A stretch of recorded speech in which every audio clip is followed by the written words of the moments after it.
Oh my gosh, I keep forgetting that happens. At least the second time that's happened. YouTube, what's going on? I hope I kept that in the video because it's the second time it's happened. Um, Guys, 200 episodes of Gallop Racer 2004. Wow. We're going to be starting off today's special episode with naming some foals. But before we get to that, of course, I just want to say thank you so much for all of you guys that have been supporting the channel. For however long you've been supporting the channel for. It means so much. And of course, I wanted to live stream this, but it hasn't worked out logistically, with my schedule to do that. So this will be a longer video, of course. I've missed playing 2004. I've wanted to get back into the game, so I didn't want to keep postponing this special just because I couldn't live stream, even though that was the goal. Of course, 2023, that will be different. We will be live streaming this game finally, but until then, I just need to stick to the episodes and handle all of that, just because it's logistics and things I have to figure out for YouTube and personal life. So appreciate you guys so much. Yeah, it's been an awesome time, and I hope it continues into 2023. So we're going to kick off today's 200th episode of Gallop Racer 2004, which, keep in mind, I haven't played this game in a month and a half, so I hope I'm not rusty. We'll start off with Moonbee and Lee's Gold foal. This is a filly. In fact, they're all fillies. It is hilarious how in this game, I can get 5 fillies in 1 year, and then in 2003, they still will not send me one girl, and it's been over 10 years. In fact, I feel like we're almost approaching like 15, 20 years in the game since we've had a filly. So it just goes to show you, like, 2003 is like broke for me for whatever reason at the current time. I know I can get a girl, but it's just not giving me one. So, let's see. We have a couple of people that wanted to name foals. Let's see if we have any that fit. Moonbee and Lee's Gold. Diamond Plan Chasing Hearts. Diamond Plan Pink Gemstone. Moonbee Awesome Autumn. Blonde Joke. That was a name suggested from Anne, but I don't think we don't. Wait, is Laughing Hawk back here? But she had that in her notes. Do I have Laughing Hawk? No, we must have picked them up, right? Yeah, I probably picked them up. Let me check. Like, I'm not racing with them. I'm just looking at the notes, and it says that they're saving a name for Laughing Hawk's foal, but do I have them? It's been so long since I played. Yeah, I don't have Laughing Hawk. Okay. Gosh, we have so many horses, bro. How am I keeping up with this? I haven't played it so long, so I just feel like Gallop Racer overload at this point with all the horses that we're racing with and the foals. We have 11 foals, and we have, like 15 racehorses. That's so much going on. Alright, so can't use you, unfortunately. Racing Fish Kayla, you're next up on the list, and let's see. Moonbee and Lee's Gold. I believe it's kind of Abigail's thing, so I'll leave that for her. Diamond Planet Chasing Hearts. Diamond Planet Pink Gemstone. Diamond Planet Chasing Hearts. Gemstone. Kayla, let's go ahead and give you Vivid Legend Moontrapper. I'll keep that one for myself. Moonbee Awesome Autumn. Best Laurel. Let's give this to you, Kayla. So this is a filly. Let's go ahead and call her. Actually, you have a really good name for this Vivid Legend Moontrapper foal. Vivid Eyes for this filly. In fact, I think, you know what, Kayla, we're going to go ahead and give this filly to you. So Vivid Eyes will be her name. I think that's very fitting. As soon as I saw it, I'm like, okay, well, I have to give this to Kayla. That makes the most sense. So Vivid Eyes will be the name of this filly from Vivid Legend out of Moontrapper. So I'm really curious how this horse will be. Being as that Moontrapper, remember, as soon as I figured out she wasn't a grade 1 horse, I stuck her strictly to grade 2s. And she was extremely consistent. I mean, she was really a tough fighting horse her career. So I think Vivid Eyes is going to inherit that. Moontrapper had no abilities, but her mother, Aunt B, did. So she'll have a decent pedigree, at least, that she comes from. Abigail, we're going to go ahead and give you the, again, Moonbee Lee's Gold horse. Just look for a name. You guys got suggested new names. My spreadsheet is kind of like, actually, for some of you, like, there's no names there at all, and I double checked the Discord. So make sure you guys get your names in. Okay, so Abigail, this is a Moonbee Lee's Gold full. Let's go ahead and see Galaxy Star. We've already did. Let's call this girl Moonbee and Lee's Gold. Let's see what sounds nice that we haven't used in a while. Mythical for Moonbee and Lee's Gold. I kind of like that. I kind of like mythical. I feel like we don't really do one word, like 3-syllable names often, so let's change it up. Mythical for this filly. I'm so excited, man. We have so much going on in this game. I kind of forgot. Once I popped it in and just looked at everything before I even started recording, I'm like, my goodness, we've actually finally made some serious progress in this game, and we still have a long way to go, but it's like, we're not struggling anymore. Like, I know we're not going to struggle, you know, year in and year out. Like, you know, 2003, we'll hit a rough patch occasionally. But anyways, that's Mythical. She looks fantastic. So there's 3 more to name. Who else is on the list? Elite, do you have anything, bro? You do. Relip. See, I don't know how to say this name. Relampago? Elite, man, if you're watching this, let me know. Relampago. I like the name, but I don't know how to say it. And then Soy Conquistador. I think we're going to do with that. This horse from Diamond Planet Chasing Hearts. I think this would be a good name for a filly, but let's see. I think that makes the most sense. I mean, we have a Diamond Planet Pink Gemstone we could also name. And then we have the Moonbee Ozymandium, which I think I want to name this foal myself. So I'll keep these other 2 for you guys. In fact, I think this filly, she fits that. So they gave her the name Double Survivor. No thanks. I hope Soy Conquistador works. Be our first non-English name that I think we've ever given to a horse. So this is pretty cool. Soy Conquistador. And then we'll name the last 2. I don't even know when I'm going to name one of them. I'll probably sit on it. I'm just naming the horses for you guys now. And then that one filly, I'll name her probably before the end of the episode. Because I don't know what to name her yet. I have an idea, though. I do have an idea. Actually, I have an idea right now. Let me see. Did I even spell that right? I think so. I hope so. Yeah. I'm looking at it strictly off of my notes. I think that's how it's spelled. But we can still change it before the end of the year. Conquistador. That looks wrong, but I'm sure it's right. I hope. From Moonbee and Ozymandium, I'm going to go ahead and name this filly.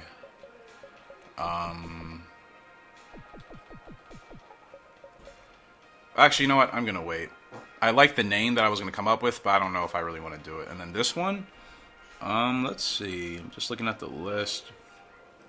Vital Emerald, Wild Stripes, Diamond Plan. There we go. We've used you, KNS. KNS, we haven't used one of your names in a while. Let's see. Let's go ahead and do Diamond Plan, Ozymandium. Let's see. Little Vixen. I think Little Vixen fits for this filly. Especially out of Pink Gemstone. So we'll give her the name KNS Little Vixen.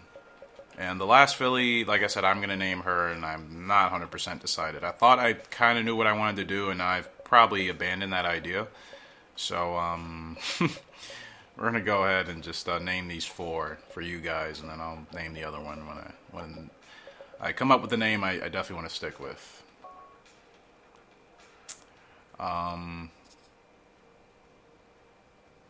Oh, actually, I do have a name. I have a name for one of my favorite. Well, she's one of like my top, whatever for Dragon Ball Z characters. But Android 18 could do Android 21. Android 21 is actually like Bay, but you know, 18 is a classic. Actually, no, I think I'm gonna do 21 though. I think we can't even do numbers, can we? No, we can't. I forgot. I'd have to spell out like 21 or 18, but let me see. Do we even have the space for that?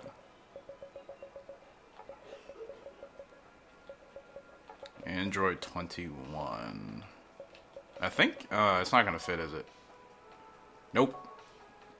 And 18. 18, that's not going to work either, so I can't do either of those, unfortunately, so it's okay. Gosh, I wish I could do numbers, bro.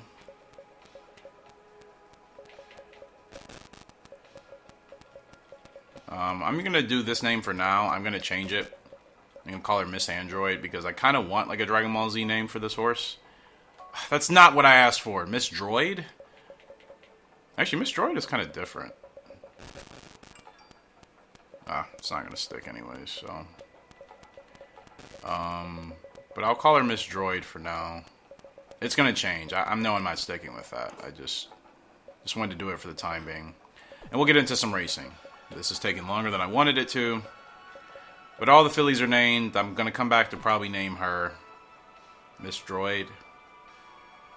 Yeah, that's not cool enough. I feel like everybody else's names are great. I'm just like, Miss Droid, yeah. Like, no, that doesn't fit, Eric. That does not fit. I will go back and change that later. Alright, I think everybody's ready to go for a race, I hope. I don't even know what I'm doing with these horses. It's been a month and a half, people. I know I put everybody in a race, and I know we have several horses in the GWS. In fact, who is in the GWS hunt? Maybe I should go check that out beforehand. That's in the info office, right? So we'll see who's in the GWS fight right now. Not where I wanted to go. Rankings. Okay, so for the GWS Sprint, Galaxy Star is tied with Sly Shark with 12 points. Tigress of Stone, she's still there in 5th with 4. So Galaxy Star, got to focus on her for the GWS Sprint. Over here in the turf, Cleopatra, she's tied with Lemon Bowl for 1st place with 12 points. Tigress of Stone, she's also there. So we have Tigress kind of in both. We'll see how she kind of fluctuates. And then on the dirt, we have nobody. Yeah, we haven't really... I mean, we've struggled with dirt horses outside of Formal Opera for a while. Anybody else? Yeah, so just Galaxy Star and Cleopatra. Guess that's my focus for the GWS, so I'll make sure to keep those two in their respective categories. Alright, let's actually get into like a race. I need to get my feet wet and just kind of need to feel where everybody is at. Well, here we go. Again, appreciate you guys so much for the support. And, yeah, man, it means a lot. It means more than you guys realize. So, Valley King. I know this is one of our 2-year-old colts. He's up in the Dublin Stakes, expected to finish 7th. And, do I even have him in my notes? Not really. Is this his first race? I don't even remember. I mean, it's been so long. If you guys remember if I raced him, let me know. I really can't remember. So this is either his first race or I've already raced him, but it should be his first Grade 1 challenge. Yeah, it's August, and he just hit the track last month. This actually might be his first race. He's from Vivid Legend, out of Chasing Hearts. So should be a fantastic horse, Valley King. Should be absolutely fantastic. And this is his first test, 6 furlongs. I don't know his stats. I don't know his leg type. From what I remember from Vivid and Chasing Hearts, I'm just going to run him as a procedure and just see what that does. Because until I know a horse can really close legitimately, I don't think it makes sense to run them as closers, you know? Even if I assume their parents would give them that leg type, there's no guarantee. We've seen Gallop Racer give me completely random leg types for horses that just don't make sense. So Valley King, first time on the track again from Vivid Legend out of Chasing Hearts. Big test here. I know nothing about this horse outside of his pedigree. I'm excited, but at the same time, we've had great horses flounder, so kind of hard to say what he'll do, but he should be tough. And they've given him 7th, so that puts him in the middle of the field as far as where they think he'll finish. So to me, if we can finish 7th, we can certainly push higher than that. Again, I'm just going to run him as a procedure. I assume he wants to be closer towards the front. I'd be shocked if he was a horse that wanted to run as a closer. I mean, this looks good right here. I think this is a good spot to be. We get a 7, so like I said, he's probably a procedure. I couldn't see him being anything else. Maybe a mid. Not a leading type, but Procedure for sure. 2 7s, it's good. Okay, we can still coast along. Now we can go. No Revo, but let's see how he fights. He's got grit, so that's fantastic. He's got plenty of stamina. Plenty of stamina, does Valley King. He's fighting strong. The 9 horse is taking off on us. Let's see how he fights uphill. He's still strong uphill, which I think tells me he has a decent power rating. Stretch burst. Overwhipped, and that dropped us out of second place. Gosh dang it. I tapped 1 too many times. That's annoying.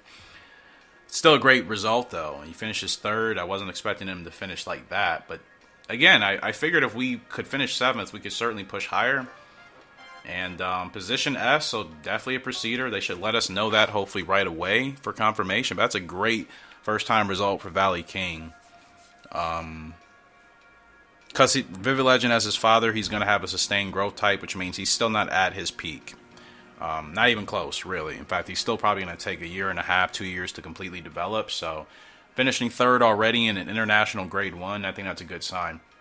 Moving on to Irish Legend, our 3-year-old colt, who has only got 1 grade 1 win at 10 furlongs, according to my notes. He's expected to finish 5th here today.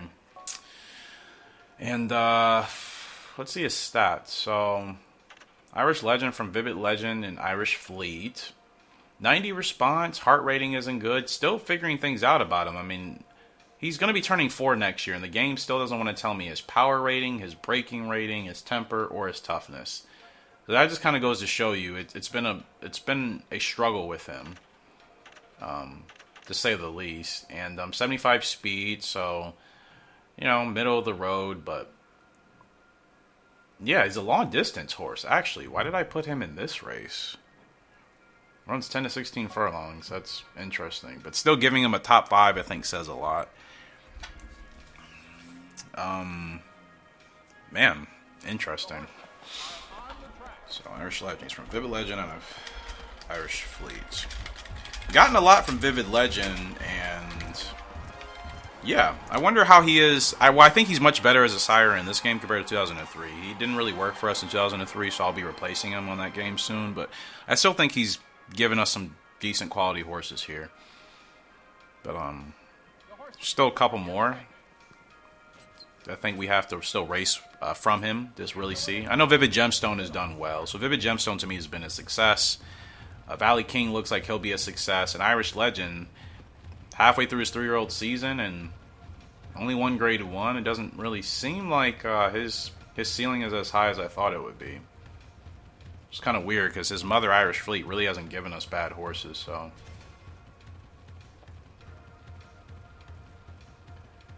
okay, I just needed to get to the front. We didn't need to do all this, bro. But I mean, if there's still 4 stats that haven't been unlocked for him a year and a half after his debut, it may not be much we can do with Irish Legend, May not be much we can do. That one horse is probably just going to blow past us on the inside. Yep. I don't know who that is, but let's see how he finishes, though. I mean, a furlong left to go. He's still 3rd as we speak. Can he finish better than that? Okay, he gets stretch burst, and he's going to hold on to probably finish 3rd here. And it looks like he's going to hold on to finish 3rd. So, not a bad effort. I never thought we were going to win the race. I never felt that, but I guess the pedigree alone kind of helped carry him to that 3rd place finish. Still a good run. Flying Fan, good weapon, beat us. Flying Fan sets the record. So, yeah, Irish Legend. I mean, if he's going to achieve anything, and granted, Vivid Legend is his father, sustained growth type, so I know it's still got to take some time. I just wonder if he's really going to, if anything is going to pop off yet for him. Like, let's go look. Valley King, let's get you in another race, bud. C rank for Valley King already. So that was actually Valley King's first race, so that grade 1 we did to kick off the episode.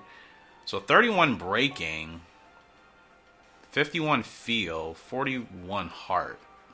Not very gutsy, so you can see we can run him as a mid or Procedure. Of course, I'm going to run him as a Procedure and just try to get ahead of the field ASAP. He has Bears, Grit, Stretch Burst. We tapped into 2 of those abilities, so They want him in a grade 3 in October. And I gotta be honest, I liked how he did in that grade 1, so I would prefer to keep him on that path if we can. Anything that's acceptable for him to run. Like, he'll already be set to run the Fog Stakes. I think we should. Like, he's a horse that I think has he's a horse I think could have true great potential. So I do want to start him off with grade 1s ASAP. I don't think we're going to struggle with him necessarily. Like, I feel confident I know how to work with him based off of the parents and the leg type. So, and then Irish Legend S rank. So, okay, they finally 79 power. I figured his power rating was good once we saw he didn't tire out in that last race we literally just did with him. So that's good. So I've raced him 9 times, 4 wins, 1 grade 1. Okay, so he hasn't done terrible. I mean, that's not bad. That's still, winning half of your races. Most horses don't do that. So I always have to tailor my expectations in Gallop Racer terms. So they want him in a grade 2. You know what? That's fine. I mean, a win might be more important for him. Top 3 go to the Prince Cup, so that's okay. All right, so Butterfly Effect, she's still running. I'm going to retire her at the end of this year for next year's breeding. She'll be retired. Tigris, I don't know. Toxic Blonde probably will be retired as well because they both have gotten their GWSs. Well, Toxic has her GWS, right? Or did she just get a regular title? No, she won the GWS Sprint. I forgot. Toxic Blonde really won the GWS Sprint, man. But that's the best thing that was going for her was her sprint and her sprinting capabilities. And then Tigris, have you won a GWS yet? I cannot remember. No titles at all for Tigris, actually. 9 grade 1s, but no titles. That's really wild, actually. And she's 5 years old? What's happened?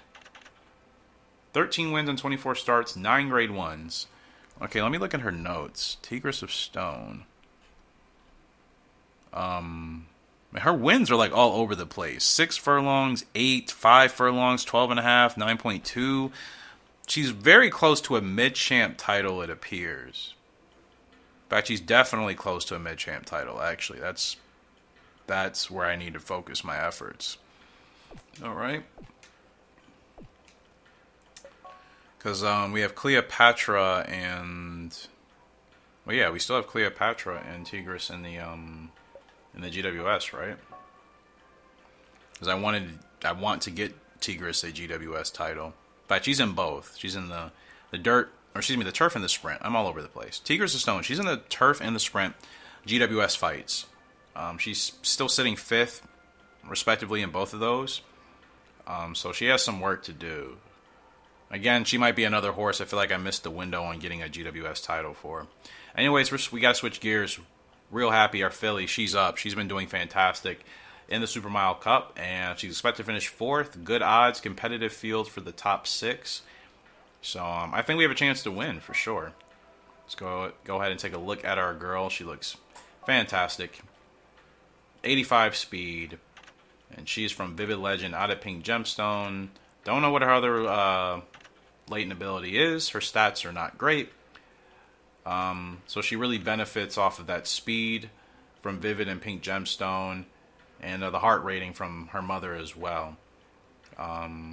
Growth type is normal, so that means she'll probably be at her peak by the end of next year, which means her stamina, feel, and braking rating could all possibly hit 70. But that's about it, so yeah. She has a lot of auto abilities. Southpaw, Impost, Dominator, some are not good. Let's see how she does, man. Big ask for her. Vivid Legend out of Pink Gemstone. Let's see what our girl does. The horses are on the track.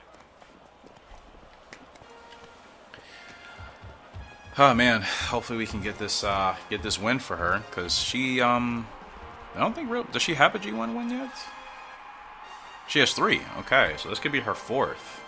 So real happy, looking really good so far. And hopefully she can continue on her winning ways. So make sure you guys are paying attention. I want you to let me know in the comment section below in this video, who's your favorite horse that we have so far in 2004? And obviously you'll be able to answer that better once I've raced with every single horse that we own currently. And we've only raced with, what, 3 so far? Or 4? So, yeah, we still have a ways to go. There's still at least another dozen or so horses you guys haven't seen yet. But once you see them, let me know your favorite horse that we currently have. Whether it's a horse you named or not, I don't think that should matter as much. But just which horse do you like the most, and what do you think has the biggest potential for us? From the new ones that we'll see on track, and then the ones that will probably be retiring soon. I just like to get everybody's general feedback on all of our horses and what we got going on here.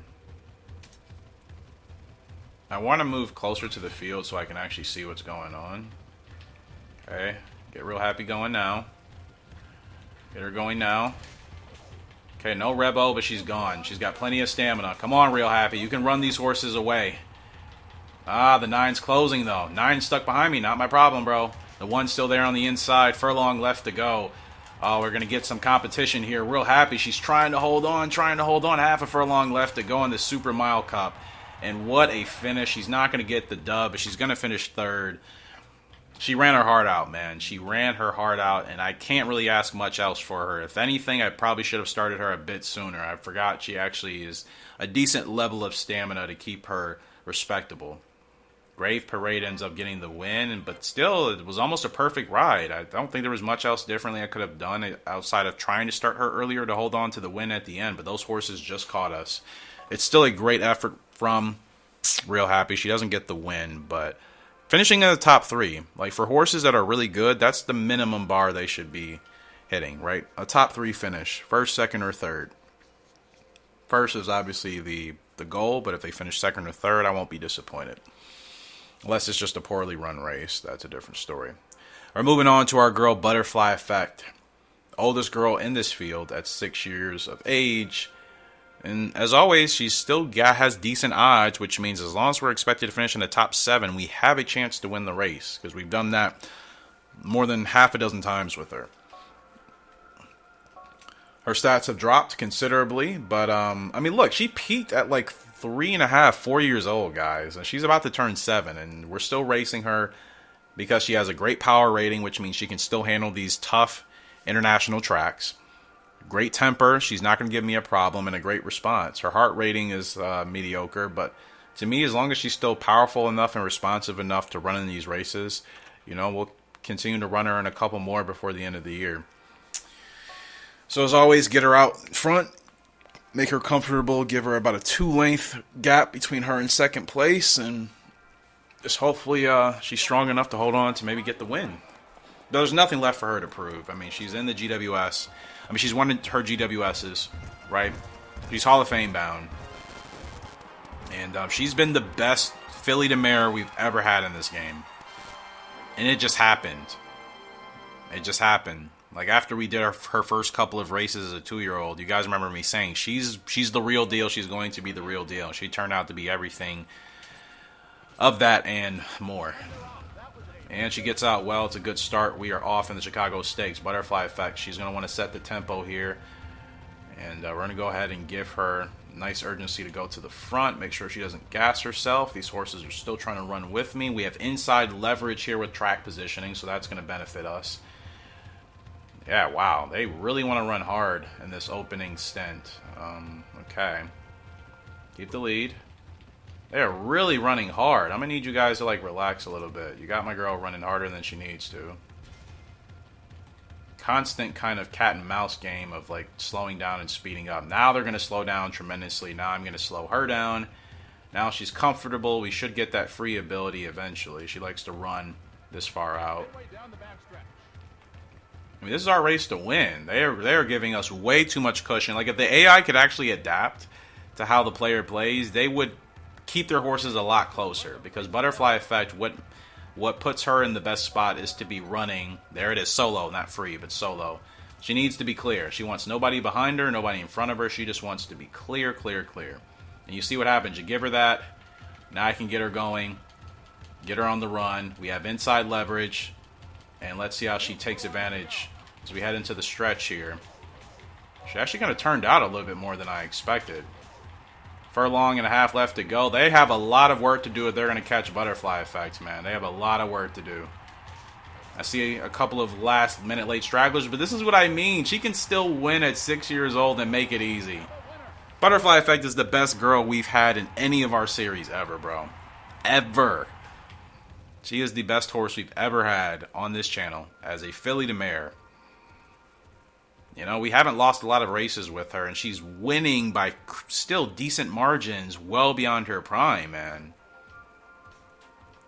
Butterfly Effect, you are, will, and always have been the real deal. She gets it done. She wins the Chicago Stakes again. It's another Grade 1 victory at 9.5 furlongs. She's close to that mid-champ title. I wonder if that'll actually give her the title. And again, I said it, you know, in the post-parade. If she's expected to finish 7th or higher, we can win the race. And we win it by 3.5 lengths clear of the rest of the field. Oh, I cannot wait to use her for breeding, man. It's going to be fantastic to get foals from her. Switching gears, though, Golden Wings, our 3-year-old colt. He's up in the Platinum Stakes. We're still here in Chicago for this race. He's expected to finish 5th. That gives us a chance to win. And Golden Wings, looking at him, he has 2 Grade 1 wins. One at 10.5 furlongs and one at 12. So, it's good to see. Decent stats all the way around from Flying Cowboy out of Lee's Gold. One of the last Flying Cowboy offspring. Stamina's average, exactly where I need it to be. And he doesn't really have a bad stat. 89 power, which is fantastic. He should really take advantage of this race here today with that high power rating. Of course, mild-mannered as always. And not the fastest horse, but again, I think that power rating is really going to give him an edge in the stretch. Now, he wants to run further towards the back, so I think if he was a front runner or a preceder, we could really take advantage of his stats, and he'd be winning a lot more. I think he would benefit. He would benefit being a front-running horse, because he only has 71 speed. To me, for a horse to have that type of speed figure, I mean, for a horse to be like a mid-runner or a closer, you know, for their leg type, they need to have a pretty high speed rating. Otherwise, you're really not going to catch up to the front in time, especially if they're faster horses that like to run higher up the field. So it's weird to me that they gave him the mid-pack position based off of his parents instead of giving him preceder, which is what he really should have had. And then he only has a 71 speed rating. So again, we're not going to be really running horses down from like way back. He doesn't have the speed for it. The power, again, I think will enable him to push along further when the other horses are tiring out, but you know, it still may take us a minute to get there because 71 speed is still 71 speed. If it was 80, we're having a different conversation. I think 80 speed, 90 power, that would be good enough for him to run as a mid or a closer. But, you know, we'll see how it goes. We'll see how it goes. Again, we're expected to finish 5th, so that tells me we can definitely win this race here. And, yeah, I want to make sure I keep them right in this window. Just to make sure if I need to make a move, I can. I don't know what I'm going to do yet. Like, I don't know if the inside's going to be free. They're boarding it up pretty good there. So I don't think we'll be able to go to the inside like I want unless this horse in front of me drifts out to the right. Then maybe we'll have a chance to duck down inside and get a kind of a sneaky run. But in all honesty, I actually need to get him outside because I forgot this turn is kind of quick and we're going to lose a lot of ground. Okay, I got to get you. Wait, yep, got to get him on the outside. Got to get him on the move now and make sure he's starting to threaten. Don't bump. Did we bump? No, I think we kind of just, it was a weird glitchy thing. Okay, got to get him rolling now. Get him rolling now. Okay, still a wider turn than I wanted to run, but he's got the stamina, he's got the power to hold. Down the stretch we come with Golden Wings. Is he going to face any opposition? 7 horses still on his tail. 7 horses going to try to come and challenge us. And that could end up being the favorite. Golden Wing still trying. He's still trying. Less than half a furlong left to go. We get to the wire. That's close. I think the 7 may have just gotten us. What an effort. What a race. And yeah, 7 just got us. I'm not disappointed in that. That was going to be a hard ask. And again, if we're running as a preceder, I think we win that race pretty clearly. Still a good effort for Golden Wings. I mean, we're doing well with all of our horses. We're not having bad results. These are tough races, and we're just missing it by a little bit. I would have preferred to have kept him closer to the inside, but I couldn't help, you know, where we were. Like, the inside was completely covered off, and I didn't want to risk losing ground in the end. Because, granted, if I tried to make a move on the inside, with like 4 furlongs left to go and it wasn't there, that could have messed up our race, and we surely wouldn't have finished second. Again, he doesn't have that closing speed. But we get a race win with Butterfly Effect, and then a second and third with Golden Wings are Real Happy, and those were GWS races. So let's see what that does for them. So Galaxy Star, she drops a second behind Sly Shark. I'm not worried about that. Real Happy gets herself on the board for the sprint, as you can see here, with Tigers of Stone. And then Golden Wings puts himself on the board as well. So we got a lot of activity going on. Somebody's going to win it from our stables. And that should be the mid-champ title for Butterfly Effect. Perfect. She gets it done. And she's...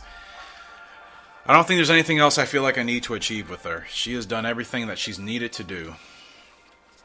So before we look at what she just achieved, let's go ahead and get races scheduled for Golden Wings, he's double S, just good. 2 wins, 2 grade 1 wins, 4 wins overall out of 9 starts. So again, that's kind of the tail of the tape where I feel for a lot of our horses. They're doing well, but I still think they could be hitting higher ceilings. 10 to 13 furlongs for Golden Wings. I'm not putting them in the GWS really, so just anything that's a suitable grade 1. The Paris Cup? Guess who else am I going to run in that race? Like Cleopatra? Maybe? In fact, when is Cleopatra running? Now I think about it. Because she's not running until the Princess Cup. Why did I do that? Why would... And I can't even take her out of this race. Oh, wait. I don't have her in a race. Okay. That makes even more sense. So she needs a GWS turf race like ASAP. So I'm going to keep looking until I find one. I'm so glad I double-checked this because, like, she needs... Okay, there's no races for her anyway. So good. I was literally going to put him in this Paris Cup that actually Cleopatra needs desperately. So... Alright, Golden Wings, now we'll just put you in whatever grade 1 is available. That probably isn't and shouldn't be a GWS Prince Cup. You know what? I want to see how you handle that. Granted, who has the better endurance? I just ran a horse that had, like, a longer endurance. Longer endurance than he does. It's not Valley King, is it? No. Who am I thinking about?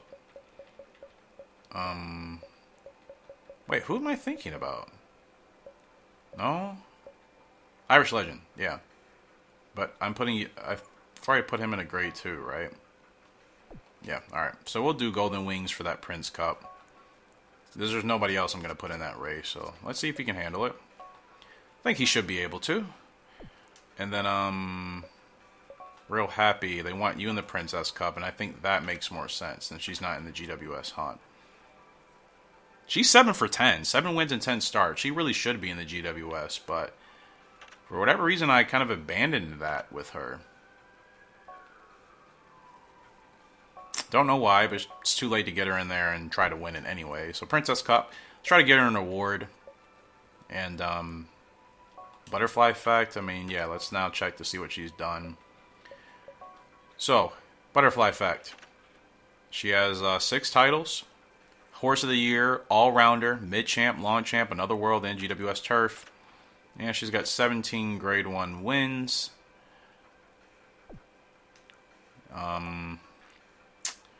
Yeah, honestly, I don't really know what to do with her. And look how competitive she is. If we waited till December to race her, she's like, what are we doing? I can still go. Like, she's an amazing, amazing, amazing horse. I'm just so happy that it's worked out. Dublin, that's quite the ask. LA Turf? 3-year-old fillies and up? Let's see. She's already got the mid-champ title. What other title could I work on before she retires? The long champ is going to be 12 furlongs or longer. She has that title, right? Yeah, she does. It's a sprint champ title we don't have. And then, she doesn't have the sprint champ title or the mile champ, so we actually need to keep her a little bit shorter. But I don't know if that's going to work for her because her speed rating has dropped quite a bit. London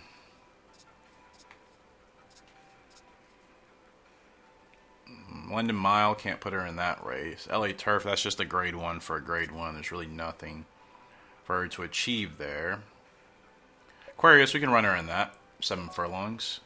See how she does. If she struggles in that, I'm just going to have to keep her longer distances until we retire her. I think everybody else is good, though. 3 races today with Toxic Blonde up in the leads stakes. I think she's looking for that Sprint Champ title. Yep, she's looking for the Sprint Champ title still. Fairy Singer, I think Fairy Singer is doing pretty well. Yeah, Fairy Singer's got 7 Grade 1 wins. Yep. Fairy Singer doing very well. I guess we're just stacking Grade 1s because he's 4 years old, and I had no anticipation of putting him in the GWS, so just kind of going to try to title chase with him. He has good stats. Or he has, average stats, I should say. I mean, realistically, he's like whatever. He's a closer. His speed is okay. He's pretty much at his peak now. I don't even know if I'm going to reuse this dude for retirement. Like, should I even continue to race him? Dirt rating is okay. 9 to 14 furlongs and a closer. Well, yeah, why am I still racing him? Can't retire him yet, though, so that's okay. Well, yeah.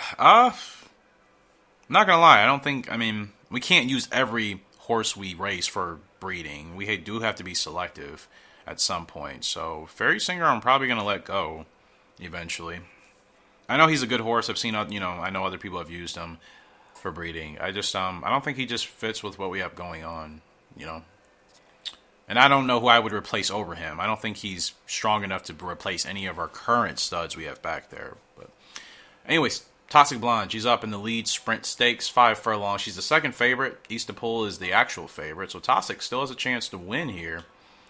And she's still basically 80 speed. So 80 speed with 74 heart and 74 power. That's what's keeping her competitive. She has the strength to still run on difficult terrain. She's got the guts and the will to still compete and fight. And she's fast enough to do it. Everything else is kind of whatever. And close race okay. That ability has helped us out quite a bit. And that's what ultimately enabled her to win the GWS, right? The horses are on the track.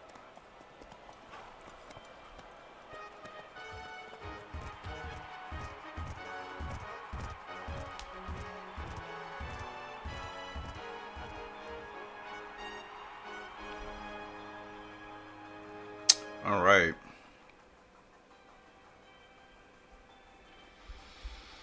Here we go. In the gate.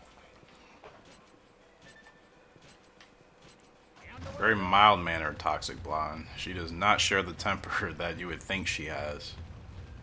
Or you would think she would have based off of her name. You're like, oh, Toxic Blonde, she's got to be a head case. Nah, she's really the complete opposite. That's really what makes her a joy. She's very mild-mannered. Kind of like Honeybee. I think I've made comparisons that she's basically this game's version of Honeybee. And just about as fast if you get her going at the right time. Okay, gotta get her going now. No Rebo. She's going. Are we blocked? I can't tell if we're blocked or she's just not getting past this horse. What is happening? I think we're blocked. Are we blocked? This is stupid. She was blocked that whole time. What? There was...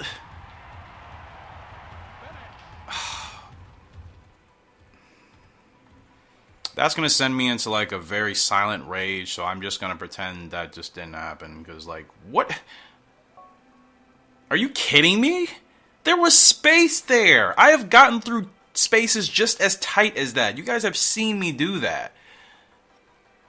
According to the game, the space wasn't there, and we were blocked behind the other horse. When we were literally, like, side by side with that horse, at least half a body's length. Like, her head was, like, at that horse's, like, where the numbers are. So, okay. Blocked, huh?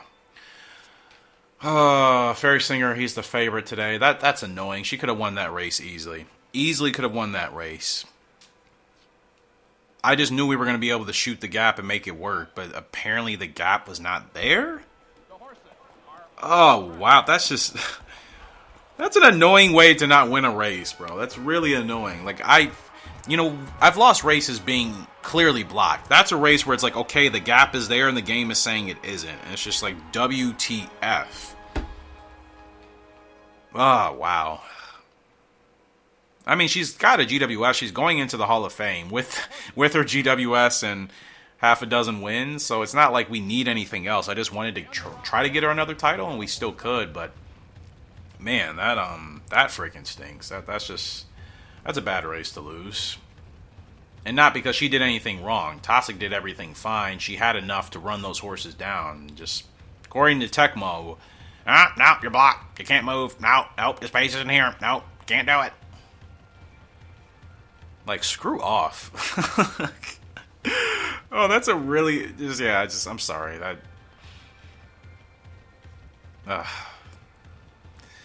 As my coaches would say, next play, Eric. Can't worry about that one anymore. As frustrating as it is, because, like, they just basically took the win away from us. There was nothing I did wrong. I just didn't think that gap was, like, mysteriously, empty. Right? Or mysteriously filled the space, really. If it was empty, we should have gotten through. But anyway, she still finished third, so that's good. And as far as Fairy Singer back here is concerned, we're on the stretch. I'm going to move him to the outside. I don't trust these horses, clearly for a reason. And make sure we have free range to kind of just run down the outside here. Now, I got to get him going now. Excuse me. We have a long way to go. Long way to go from the back. Now, let's see if Fairy Singer can run these horses. Look at his stand, bro. Come on, Fairy Singer. 2 furlongs, bro. You got to show me something. Let's go. There's no way I should have got him going at 3.5 furlongs on the whip. But I guess on this type of track, yeah. He's catching up. Oh, this closing speed is kind of insane. I don't know if we're going to get there in time. Nope, too late. That closing speed is insane. But, I mean, I've never... Guys, cut me some slack. I've never had to, like, start a horse in this game at 4 furlongs. Never. D on the spurt, I know, because apparently I had to get him going on the whip at 4 furlongs. I know he has the speed and the stamina to do it, but it's just like 4 furlongs. There's not a single horse I run in this game that needs to be started that early. Like on a different track, you're not starting at 4 furlongs. I know it's because that's a really long straight, and I forgot that. That is on my part, but outside of that, like none of our horses ever need to run that early. So it's like, I'm not even thinking about it. Now, since I'm back playing this game, okay. I gotta admit, though, he's pretty nice as a closer. Gosh, I gotta keep him a little bit closer, too. We were, like, what, 3 or 4 lengths off before I even started him on his run? Yeah,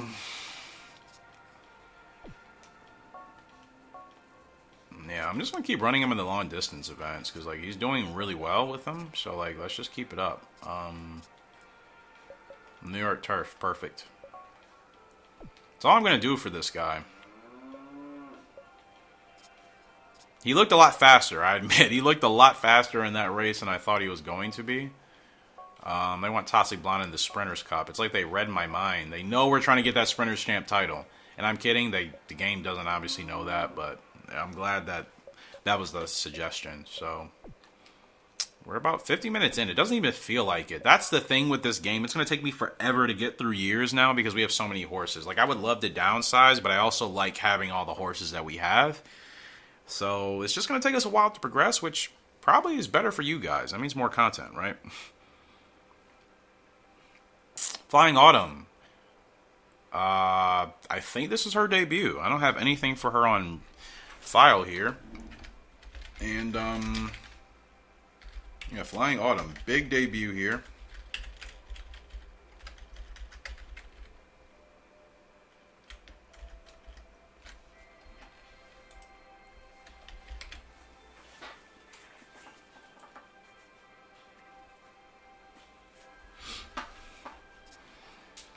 She expected to finish 14th in her debut.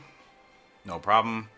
That gives us complete autonomy to do as we need to do and figure her out, right? So, Blues Breeze, Awesome Autumn is her parents, are her parents. And that's who she's from. And with Awesome Autumn as a mother, she should still be strong. And Blues Breeze is the father. I mean, she shouldn't have any major issues. So, we'll see how she does first time out. I'm just glad, no pressure. I forgot. I could actually lose my horses in this game.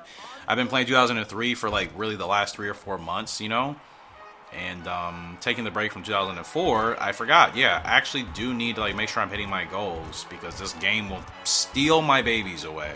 Undeservingly so. That is one thing about 2003. I can play that game without having to worry about the goals thing, right? I can kind of just do what I need to do. The horses are in the gate. Anyways, let's see how our girl does. I want her to beat a couple of horses. It's a sprint. She's probably... I don't know what she is. Autumn Autumn was a longer distance horse. Blues Breeze was kind of the miler to mid-range. Also sprints. Blues Breeze didn't have any serious endurance on him, though. So, like, I'm not entirely sure what Autumn's going to be able to do here. Or what is going to be her wheelhouse. We'll figure it out. No tack for her yet. Because, you know, I just want to give her some time. It's kind of a tradition we've been doing with our 2-year-olds. If you're new to the channel, like, we usually don't give them tack until they've earned a couple of wins or a couple of good performances where we know, like, okay, this horse is going to be consistent and reliable for us. We can give them some tack. We've had horses that were just really bad out the gate as a 2-year-old, and then they never quite recovered from that, you know? So you're got. So I got to get her going now because I don't know what the rest of her situation is looking like. I just want to see her fight and beat a couple of horses if she can hold on. It's still a long way to go. She's still got decent stamina, though. Flying Autumn. She's fighting pretty well here. Power rating appears to be okay because she's not dropping too far back up this hill. And she's going to finish, I don't even know, 13th. Wow. I think I over-whipped her and that dropped her right out of that 12th spot. So she only beats one horse. Position was A. I had her running... I basically had her running as a front runner. I know that's not her leg type. I just wasn't really going to change her from where she was at. I'm assuming she's a preceder, which will be good to know. I'll make sure to do that next time out. Finishes 13th. Yeah, not ideal, but again, her first time out. And I don't really know anything about her. Like, from Blues Breeze, she could... I mean, you know, from Blues Breeze and Autumn Autumn, I think she'll be a mix of strong and then she might have some weaknesses. 37 temper. She is a front runner, and they gave me A, even though I thought we were... I know it was neck and neck that whole time with those other horses, but I thought she clearly had, like, first place. She's ready to go again, so we're going to go ahead and run her in a grade 3 in November. And just double check everybody else is good, and I think they are. Yeah, that's kind of weird, I'm not going to lie. But it's Gallop Racer. What's new, right? It's been an hour, and we still haven't even raced half of these horses. That's insane. Yeah, I definitely need to downsize. Butterfly Effect, Tigress maybe, Toxic probably, Fairy Singer. I just don't know what to do with Fairy Singer. Like, he's already peaked. Like, could I retire him now? Still can't retire him. Okay, not yet. I think he'll be peaking soon. You see the bar. Like, he's going to be on the decline. I think these 4, I definitely would want to retire between now and, like, next breeding season. And we'll stick with everybody else here. Courtly's 5 years old. He's been on the decline for a while, but he's still doing well. I can retire Courtly at any point, really. So he's also an option if I want to free up some space. I mean, we have horses we can let go if we want to free up space. I don't know. I don't really know what I'm even doing with Courtly at this point. I know I'm still racing him just to race him, but, like, is it worth it? We'll have to check. We got to make sure we replace the right horses in the breeding barn, too. We can't just be putting anybody anywhere, right? Galaxy Star, Leopard Attack. Forgot we gave her the blue and gold. What's she supposed to do today in the Paris Mile? She should be top 3, and she's actually the favorite. Yeah, Galaxy Star. She is the real deal. Could be the next Butterfly Effect for us. Same thing with Cleopatra. They're both really strong. Galaxy Star, she's got 4 grade 1 wins so far as a 3-year-old. So, that's actually pretty good. 92 stamina, like... yeah, 92 stamina is fantastic, so... It's great stuff. 76 power rating, 90 response, 81. I mean, gosh, she's going to be a great broodmare, too. From Vivid Legend out of Chasing Hearts. Fantastic, fantastic. So, bear with me, guys, 1 second. Somebody I worked with just sent me a message, so I need to go ahead and respond. Alright, so yeah, I'm excited for this race. We should get the win.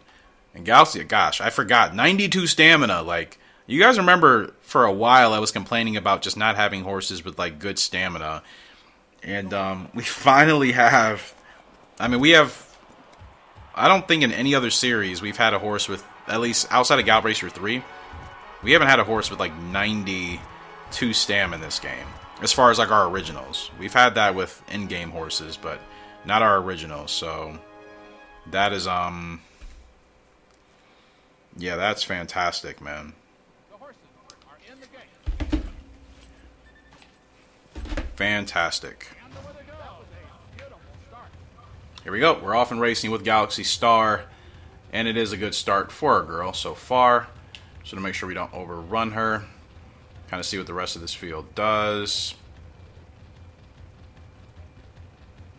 Okay, she doesn't want to be leading.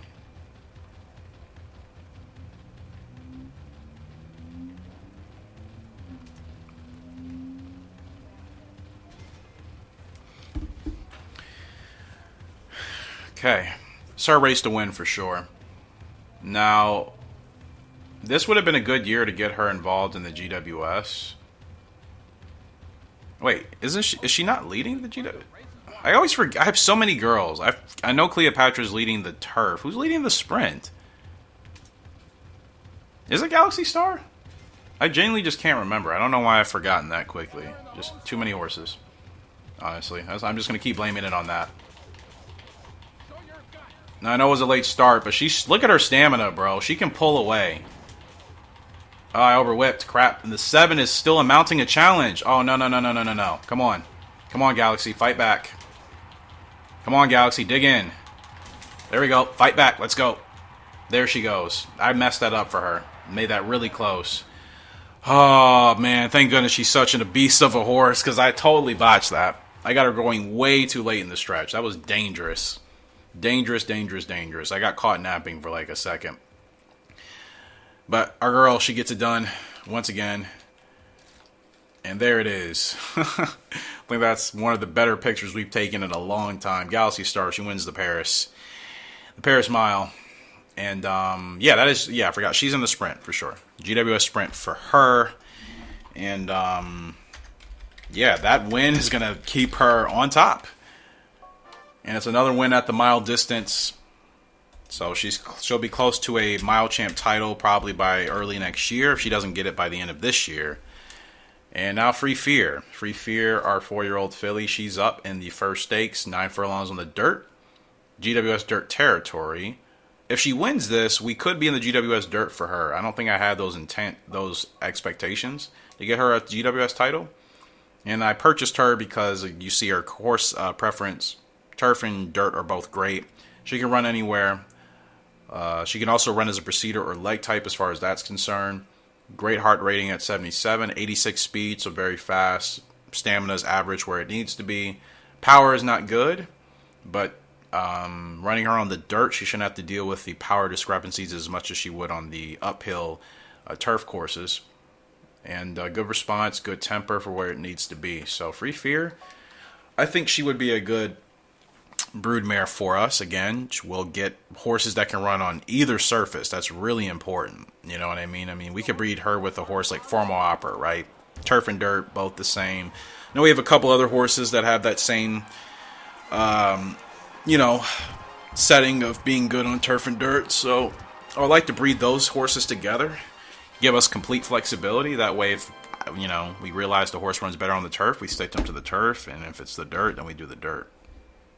So, The horses are in the gate. see how she does. Probably be taking a break after this race because it's already been an hour. It doesn't even feel like it.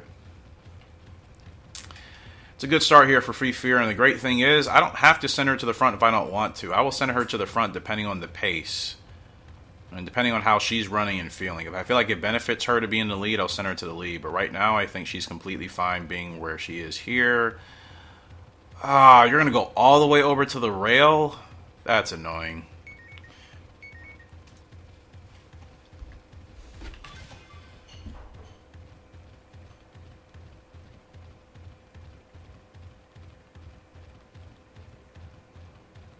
They are midway down the backstretch.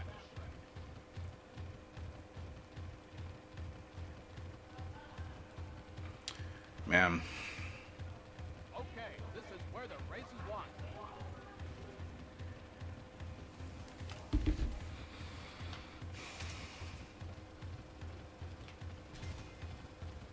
Okay, pop the pocket here. Get her on the run. Get her on the move now.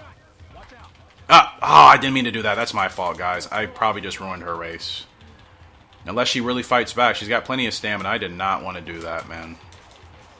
I wasn't trying to do that. It literally just kind of happened. Yep, that ruined a win for her. That's pretty annoying, and especially for the GWS Dirt. Like, this mattered a lot. Ah, man. That's my fault. Ah! 2 races I wish I could have back. Just so annoying. So annoying. That's my fault, 100%. Obviously, I bumped the horse. Didn't mean to. My finger kind of slipped, and it happened, so. That sucks, man. That was an easy win. And doesn't even get her any points. Or does it? Oh, she's leading the dirt. I've been looking at this the whole time, and, like, I'm used to just looking for, like, the Gallop Racer symbol next to our horse's name. It's so easy, because I have so many horses. I'm not good with managing a lot of horses. You guys see that? I've complained about it a bazillion times. I literally forgot. That win would have really put her further ahead. Thank goodness she still has a comfortable lead, because I totally forgot she was even. I'm like, why is she in the GWS Dirt race? But, like, she's not on the board. She's been leading, I guess. So thank goodness we got some points, because, man, that could have been tragic, right? Oh, that could have been tragic. Okay, who needs the race? Just want to set up races for when I come back here. You're good. Free Fear. Okay, they got you the music stakes. That's fine. Ah, that's really annoying. Otherwise, I think it's been a good episode today. I mean, we've had good success. We've won several grade 1s. That, to me, was probably our goofiest result, right? So I think we're on the up and up. And Galaxy Star, she is in the GWS Sprint, so... and the great thing about her is, too, she recovers so quickly, man. I don't know what rating that is in this game. There's no health rating in this game like 2003, so I don't know what that particular rating is. Like, I have no idea what that would be. I don't know what it is. Maybe response, but regardless, she's ready to go. And we'll race her in the World Mile Cup. Big race. Big race. In fact, since that's coming up... Oh, that's next month. Never mind. I forgot. I'm all over the place. This is what happens when you have too many horses, and admittedly, you just let everybody know you're not really good at managing a whole bunch of horses in a game. Like, I need 10 at most. We have... Let's actually count how many we have. We have 4, 5, 6, 7, 8, 9, 10, 11, 12, 13, 14, 15, 16, 17 horses we're racing with. I really want to cut that down to like 12 maximum, 10. I can remember 10 horses, but like darn near 20, that's just too much for me, man. Way too much. Like, I kind of would like to keep restrictions on that, but I don't know how I'm going to do that, because every year now we're doing breeding. We're going to get 5 or 6 foals minimum, and that's going to go up. So it's like, I don't know how I'm going to manage, like, trying to really keep track of every horse we're racing and still have the amount of foals we want to have. Like, I could limit breeding, which kind of feels weird to do. It was like, we have the space, we have the parents, why not just breed as much as we want? But I wonder if I should. I may need to do more selective breeding, especially since we still have to win the Dream Series. And have we even raced in the Dream Series yet in this game? We did that one race. I can't remember what it was, like on the highway or whatever. But it's been so long, I just can't remember a lot. Anyways, this will be the break. This will be a long, of course, episode here today for this special. Appreciate you guys. Cannot say that enough. I'll be taking a break, whether that's a couple of minutes or a day. I don't know, but we'll be back. Oh my gosh, I keep forgetting that happens. At least the second time that's happened. YouTube, what's going on? I hope I kept that in the video, because it's the second time it's happened. Why is it so loud? Like, I have my TV turned up louder, obviously, but like, that thing sticks out. When you take out the background music of Gallop Racer, which I do, just to make it easier to make sure my videos and audio is all good. Like, that thing is so loud. It's like they isolated that file of that cow and just made it as loud as possible. We're back with same Course 200 special episode. A lot of racing going on still. I've decided in the time of not playing this, It's been about, well, it's actually almost been a day. I'm not keeping so many of these horses. Like, I'm just going to retire them because I really want to keep us limited. Which is hard to say because, again, we get so many foals born a year. So, again, it's like, do I limit how often we breed? Because a lot of our horses are going to have sustained growth types, which means we're going to be able to race them for a long time. I don't know what to do. It's the only downside for me of having too many horses in this game. Like, there's just so much, and it's like, it'll take us forever to progress. But I guess this is more fun for you guys than, than just running the same 6 horses like we do in Gallop Racer 2003. And, of course, I love that game, but we're limited. And I think it's easier to focus on the horses in that game, right? In this game, like, can you really focus on all the horses when we have, like, 20 or 15 racing at a time? Let me know your thoughts. I'm very curious. Anyways, we're giving Valley King another shot here. Fog Stakes, 7 furlongs. He's expected to finish 6th. So we want to continue to get our boy to develop. He did really good in his debut. Ended up finishing 3rd from Vivid Legend out of Chasing Hearts. Don't know what the rest of his other stats are, but I feel he's really going to be a good fit for us. So let's just go ahead and try to make it happen once again. Because they're champion of all day for racing. So yeah. I don't know what to do. Like, I don't want to be at a point where we have like 30 horses. That just kind of seems ridiculous. But I also don't want to like not race horses when we have the space, you know? So I'm kind of conflicted. I'm going to have to figure something out. I don't know if I'm going to do a trial period, which means like if a horse isn't achieving something at a certain point, maybe I put it, I put it essentially just in a place of only racing them every blue month, maybe, I think that's what I'm going to do for horses that I feel like I'm struggling with or just aren't doing well. Instead of just completely letting them go, I think I'm just going to race them less often.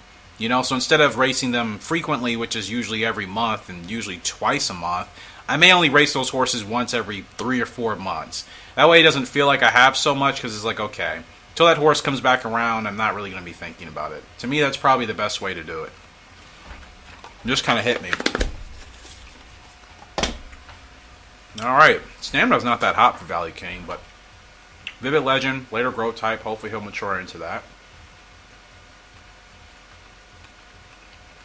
You're fine, bro. We gotta go now. I think. He's got plenty of stamina, man. I think he can make it till the end. Oh, I overwhipped. I feel like I overwhipped again with him. I don't know why I'm doing that. Still, we're 3rd, man. Stretch burst.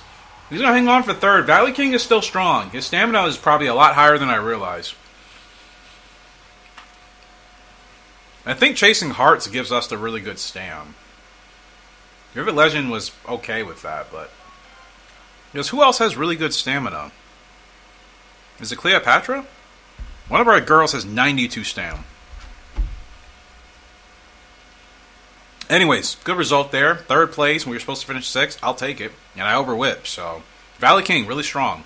Looking forward to him. Next up is Vivid Gemstone. This is the Grade 1 Victoria Stakes. And he's expected to finish 4th. Oh, I wish so bad I could listen to like music, my favorite music here on YouTube, but copyright. I think it would make the vibes even nicer. Probably just have to find something random, as I always do. It's not necessarily random. It is like kind of work music. Like, I have 2 jobs. One's work from home, one is not. So the work from home job, I'm able to obviously listen to my music and do my thing, because it's mainly just project based. But still, it's fun stuff. Yo, that looks kind of awesome. Just saw this. It's a playlist at all, cover art.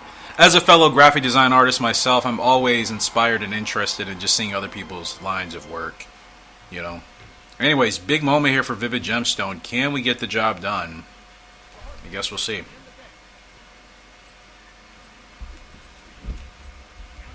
And we're off.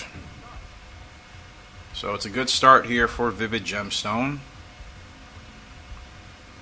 And he's going to settle in nicely here, and I don't think I need to do anything else. Yep, don't think I really need to do anything else. So this is pretty good.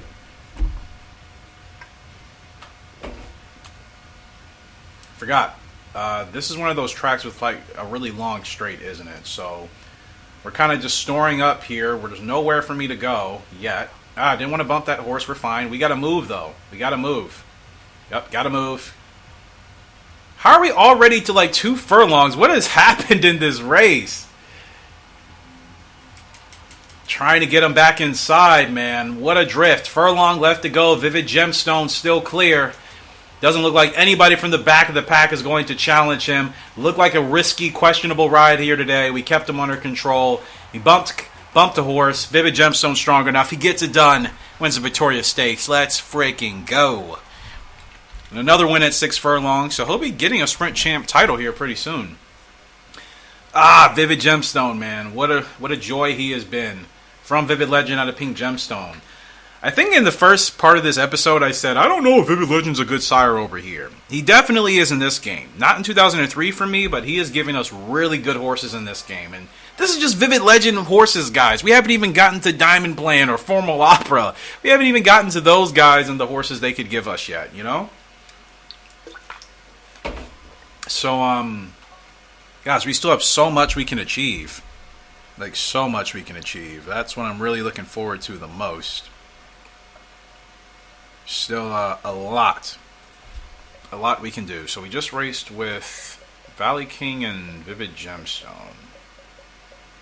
So Valley King still 91 response rating. That's fantastic to see. Okay. They want him in a grade 2. You know what? That's fine. I think we've had enough grade 1 experience. We want to get more of his stats unlocked, so putting him in a grade 2 would probably be better. Who has a 92 stam? Galaxy Star, my bad. And she's from Chasing Hearts. So we have 2 Vivid Legend and Chasing Hearts foals. I didn't realize we did them twice. So Valley King and Galaxy Star are actually siblings. Completely related. Brother and sister. That's awesome. Wow. That's so cool, man. There's Golden Wings, and then we need to get Vivid Gemstone. Has he won a GWS yet? I can't remember. I thought he did, but... Yeah, excuse me, GWS Chirp. So the pressure's off. He's got 8 grade 1 wins, 13 wins total, and 18 starts. So really good stuff for Vivid Gemstone. Pair Sprint. Who's in the Sprint again? I know who's in the Sprint. It's is it Tigris? No. No. Who's actually in the GWS Sprint this year? Not Toxic. Cleopatra's in the Turf. Galaxy Star, right. So we got to save that race for her. So Vivid, we'll just find you the next suitable sprinting race we can whenever that pops up. Not really a whole lot going on, though, for Vivid. Because, again, he's closest to the Sprint Champ title, so I kind of want to keep him at the shorter distances. Mile Champ? Cup? No, that doesn't count. He needs 6 or 7 furlong races, and there's hardly any remaining. So let's see, what else do we have for Vivid Gemstone? Bear with me 1 second. I'm just trying to look here. Because, okay, he has some long champ wins at 12 furlongs, 10. He's got wins all over the place. I could really put him in whatever is suitable. So I think what I'm going to end up doing... Paris Royal, that's far, and he doesn't have the endurance for that. World Turf Cup, I think we have to save that for somebody else. King Cup Autumn. Am I working on a mid-champ title with anybody else? This is what I mean. So many horses, and it's like I just sometimes forget who I'm doing what with. Is there anybody... Let me look through my notes. Let's see. Anybody I think is working on a mid-champ title?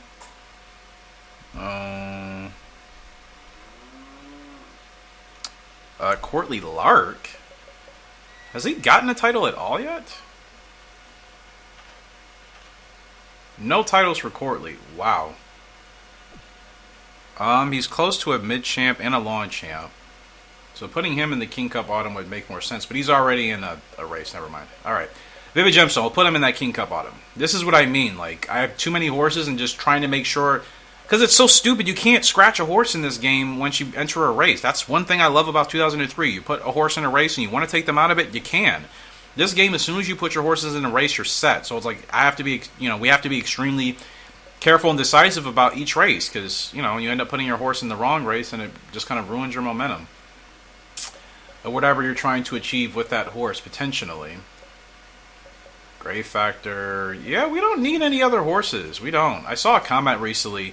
I know it was in regards to 2003, but they asked like why I don't look in the shops for horses. In that game, for sure, it was because the game just doesn't give us good fillies. And if everybody that's been watching that series over there for a while knows the game hasn't, up until recently with Frugal Lark, Eastapool, Suave Master, up until we got those girls, the game, there were no good fillies in that shop. There were no fillies I would have taken. So that's one reason. And of course, the second reason is, which most of you do know, I want to build everything in-house. I want to build our super horses in-house, which means eventually have Gallop Racer Originals breeding with Gallop Racer Originals. That's the focus. Desert Falcon, he's up into grade 2. Indian Lark is here. It's a good horse from the old days. And the Desert Falcon, don't really know what to make of this guy yet. He runs 10 furlongs max, which means he's probably a sprinter, 6 or 7, I guess. Power's not that great. Heart is 71. Stamina's only 50, so I had high hopes for Desert Falcon from Blues Breeze out of Fiery Dancer. But honestly, he's probably one of those horses we'll let go earlier than usual once we can. Just because I still think he has a long way to go if he's really going to make himself a true champion contender one day. I'm not saying it yet. I'm not saying he can't do it. I'm just saying I don't see it yet, and I don't know if we're going to. Of course, it's no disrespect. I love all of our horses, unless they give me a headache and they have a temper. Like, King B's brother. I bring him up all the time because he was really one of the most nerve-wracking horses I've had in the recent rebuild of this series. Just Crackle of Thunder. That fool. Yeah. That horse was just as stubborn as a horse can be, and I could not work with it. I like horses that are like me. Easy to get along with, mild-mannered, no temper. And you see the results. When I work with those type of horses, we have really great results. Now, I know this isn't where Desert Falcon wants to be, but I'll move him up. He's in a good rhythm, though. See, this is also what I have to try to tell people. I will still get comments saying I need to play a certain way. You see, this is a horse with a leg type that wants to be in mid. I didn't have him in mid. I had him running as a closer, and we still get a 7 because I have him in the right feel. Position is obviously important, but to me, the feel of the horse is ultimately what's going to really dictate where you finish. We've been out of position and have won races. We've also had okay feels and have struggled to win races, but I think the feel is the most important thing. If your horse is at least in a good rhythm and they're as close to their position as they can be, even if it's not identical, or I should say if it's not ideal, I think you can get away with it. So, I don't know. Woo, don't bump. Almost bumped. I don't know what these horses are doing. I'm going to have to swing wide. I didn't trust them to leave that gap open for me, so I'm just going to go ahead and make a run here. Long run. Get him going. Let's see what Desert Falcon has. Plenty of stamina left to go, so let's run these horses down, my guy. It's a grade 2. Desert Falcon on the outside. Less than a furlong left to go. Trying to challenge. He doesn't have a good power rating, so he's going to struggle up this incline, and you can see it. Close race, okay. He's going to get it, but it's only going to be third place. Still a good effort for Desert Falcon, but in all honesty, I think we would have benefited having an inside trip, but we really couldn't afford that, so that's the best we can do. And, yeah, gave us a C on the stretch, but I really had no choice. The inside I don't think was going to free up, so I had to make that late run on the outside, and that was all I can really do, man.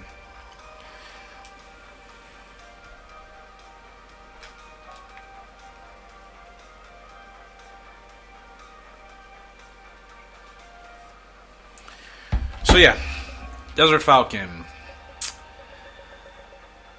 He's B ranked, and that I feel like that's where he's going to be. Honestly, I don't see him getting any better than this because he's not going to have a sustained growth type.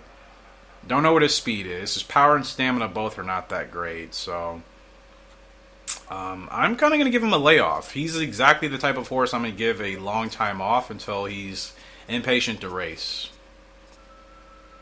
So all the way till January. Just kind of put him in a grade 3. I like the horse. I love the horse like I love all of them, but I don't think he's gonna amount to much of what I thought. So I think it's just best to kind of let him go. You know, like it's so nice to see our originals double S now. You remember I was struggling to get double S originals. We finally have them. Real happy. 84 speed, 73 heart, 61 power, 63 stam. Kind of middle of the road there. But she's got 3 grade 1s, man. She's doing well. 7 wins and 10 starts, very consistent. So until we can probably retire Desert Falcon, that's what we'll do. We'll just again race these horses every blue moon, and just really focus on the ones that I think are our main championship horses. We'll have our fun horses, we'll have our experimental ones, and then we'll have our championship ones. So the championship ones, of course, are the focus. Irish Legend from Vivid Legend and Irish Fleet. He's up in a grade 2, dropping him in class. The stats are still good enough. Great power. Sustained growth type, so actually he's still building. Stretch burst is his only ability. He is a front runner though, so we benefit off of that. We should be able to win this. We should be able to win this. It's the goal. Let's hope it happens, right?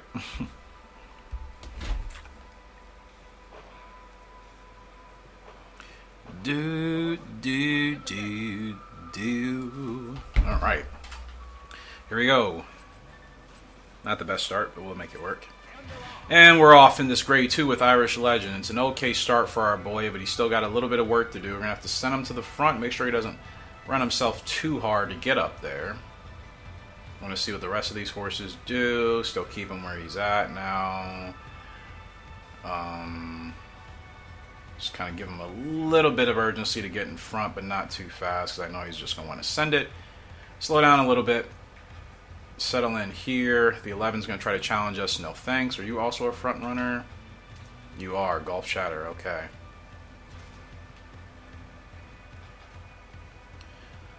This should be pretty good. I think this is good spacing, good feel. He's strong enough to handle this. He's got almost an 80 power rating, so he should be able to handle this course. His stamina is average.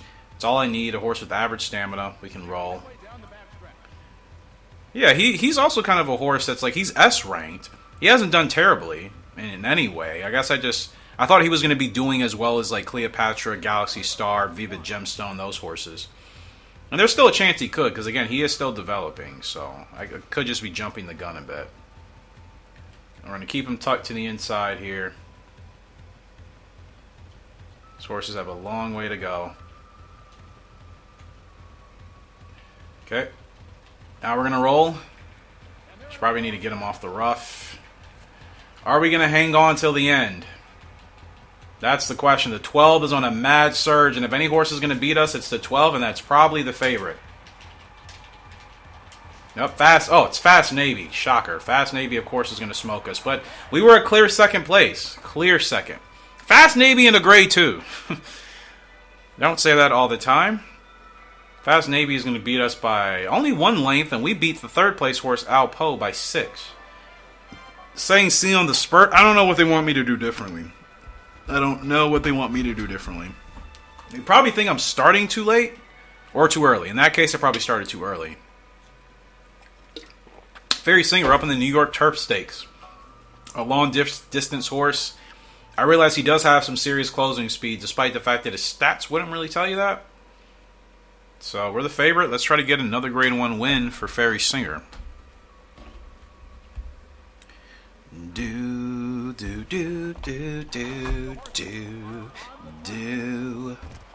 we go. Alright, Fairy Singer. 12 furlongs. If you're formal, well, actually, I would say a longtime legend is part of the HRG stables. Desert Diver still has a record here. Yeah, Desert Diver is a pretty nice horse, man. I think Western Tiger has given us better horses long term, but Desert Diver also put in some good work.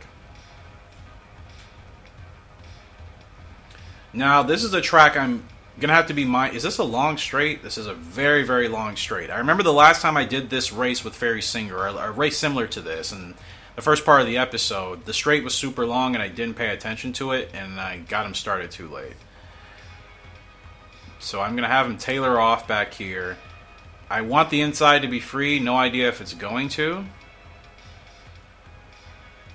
And like, I don't want to have to make such a wide run on the outside because they're still running 4 wide up there. So I don't know what I'm going to do yet. It depends on how they shift down this back stretch. If they bunch up, I'm going to make an outside move. If they stay spread out, I'm going to have to wait until somebody maybe frees a gap. I can't rely on the inside being open because they're hogging it right now. I think we're going to have to make kind of an outside run. As much as I don't want to do that, I just got to keep him closer to pounds. I know the last time I had him way too far back. Like, I got to get him moving now. All right, Fairy, let's go, bro. Pick it up, pick it up, pick it up, pick it up. He's a little bit slow to respond, so just kind of get him on the move now. Because I know we're going to have that long... You're fine, bro. You're fine. You're fine. Okay, this is perfect. This is much more ideal.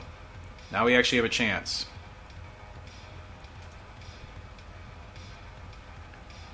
Got a good chance here. He's got good stamina. We can make a really good run.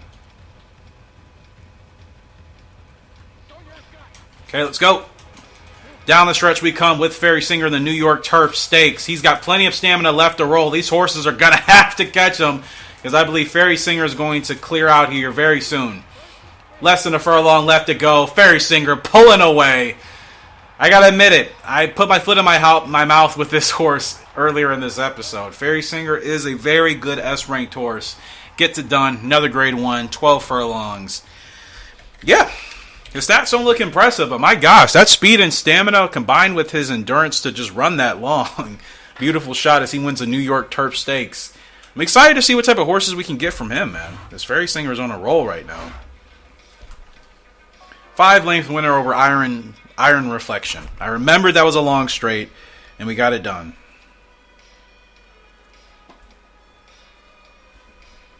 Alright, we are back in the live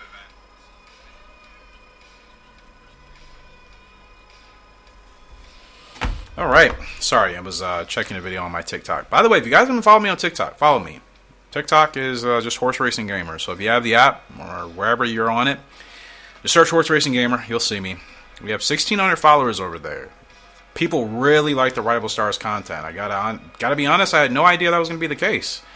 But it's been fun. It's actually a much more enjoyable way for me to play the game compared to doing like the episodes I do here on YouTube.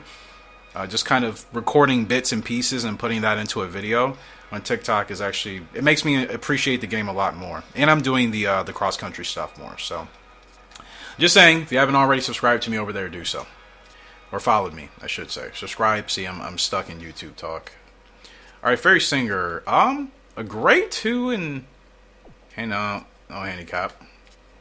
I just like the name of that race. I was just kind of interested. Continental Cup, that's a GWS. So Fairy Singer might be... He could be done... Okay, we can do the China Vase. It's 12 furlongs. Just keep him in these longer distance races, because he should be close to the Longchamp title. He's got 8 grade 1 wins, 12 wins and 19 starts. No titles yet from Mr. Singer, but that Longchamp should be coming really soon. Yeah, Longchamp and Mid-Champ both. In fact, I think if he wins this next race, he'll have the Longchamp title. So, alright. Let's continue to move on, shall we? Do do do do do do do do do do do do do.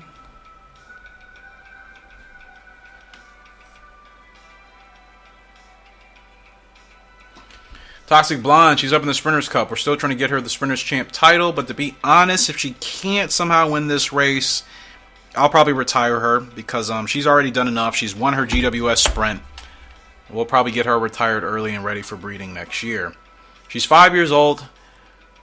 And actually, the thing is, she's still relatively fast for a horse that's basically a year past her peak. So maybe I'll actually keep racing her. It depends. It depends.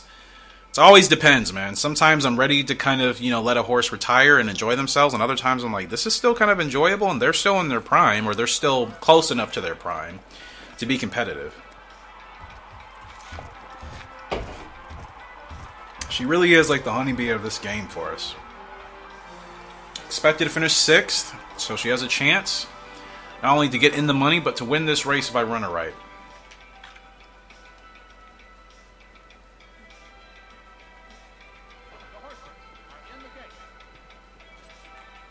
we go. And we're off in the Sprinters Cup. It's a good start here for Toxic Blonde. And to be honest, I'm just kind of going to have her settle where she wants to, but not too far up to the leaders. Like, I think I can literally run her midfield and she should be fine. I don't want her too far back. I think she has the speed to make it work, but I would prefer for her to stay closer just to be safe. Slow down, slow down, slow down, slow down. My girl, slow down, slow down.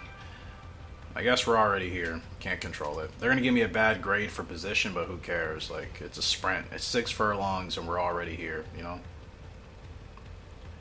Okay, Toxic, let's go. Let's go. Down the stretch we come. Toxic Blonde, she gets the lead off the corner. It's going to be a race to the finish, and the 7 is taken off on us. And unless she has an answer, I think that's going to be all she wrote for today. Probably should have gotten her started a bit earlier. Looks like she'll still finish 4th. She gets stretch burst. And looks like she's just going to hang on to 4th. I don't think they'll give us 3rd. Yep. Good effort, but yeah, once that 7 horse got past us, didn't really feel like she was going to answer back. And that's Lost Saint, so yeah, could have been better. Could have been better. But in all honesty, it might be better. It might be, I should say, smarter to just kind of retire her. Burning Wind, 2-year-old colt. This is his debut. He's expected to finish 3rd in the Liquor Stakes, 8.5 furlongs on the dirt. Is he a dirt horse? Flying Cowboy and Fiery Dancer. Yeah, I think he is. He should be. I know Cowboy wasn't a dirt horse, but Dancer is, so maybe he inherited that. So Flying Cowboy and Fiery Dancer, Burning Wind. Big test for him today. He looks nothing like either of his parents. I gotta look at that pedigree and see maybe whose genes he really inherited. But excited for his debut here. We'll see how he does. The weirdest thing always happens when I'm only recording 2004. It doesn't happen with actually any of my other games anymore. It's only this game. Obviously, you noticed the edit, which means something happened with my recording. I don't know what. I can't even tell you what. So you guys probably missed a couple of races. And in all honesty, we haven't done anything special. So whatever you did miss, just know we either won or we finished in the top 3 for the most part. Our newest horses are all pretty much looking good. And that's really about it. Again, once I get to editing, I'll know for sure what you guys missed. But as of now, that's all I know. Don't know why it happens with this game, and it's only this game that it happens. It's just always something messing with me. I don't get it. Anyways, Cleopatra, she's up. The last race, which you guys probably missed, was Free Fear in the GWS Dirt Series. She finished 2nd, so we'll see if she's still leading that. And Cleopatra, she's still leading the GWS Terp, so winning here today will put her in a very good spot to hopefully win this championship as a 3-year-old. And she turned out to be everything I thought she would be. She is a dangerous horse out here, and I love it. So Crimson Partner is the horse in front of us, and I'm just going to have Tigris just kind of stalk that horse and wait till our opening in the stretch. But yeah, just really frustrating when that happens. I don't want you guys to miss races, but in all honesty, you guys haven't missed anything crazy. Tigris of Stone, if you missed that one, I don't know if you did. If you saw it, ignore what I'm saying. But if you didn't see it, she set the record winning by 5 lengths off of a Revolution. So okay, let's go. Pull away, Cleopatra. She's got so much stamina and speed to pull away. These are the type of horses I need. We need. And only these type of horses that have this type of strength to really pull away. And this is going to be one of her biggest wins. And she's pretty much going to solidify herself going forward as the GWS Terp champion for this particular season. What a win for Cleopatra. Can't say anything else about it, really. She gets it done. Paris Cup winner at 12 furlongs. I think that's her 4th Grade 1 victory. And our girl, they gave me D for start. Okay, I know that. D for positioning. I don't know where she wants to run. The game still hasn't told me. And D for consistency. I didn't have to adjust her that much. This game is so wonky sometimes, I swear. Just sometimes when they're giving grades, I'm just like, that makes no sense. Some grades make sense, and other times I'm like, yeah, that's baloney. But here's how we did with our races. Toxic Blonde finished 4th. Burning Wind finished 3rd in his grade 1 for his debut, so that was good. Tigers of Stone again won hers, setting the record. Free Fear finished 2nd in the music stakes for the GWS Dirt. And Cleopatra, as you saw, just won the Paris Cup. And they took away 3,000 points because of those D ratings. This game is ridiculous sometimes, honestly.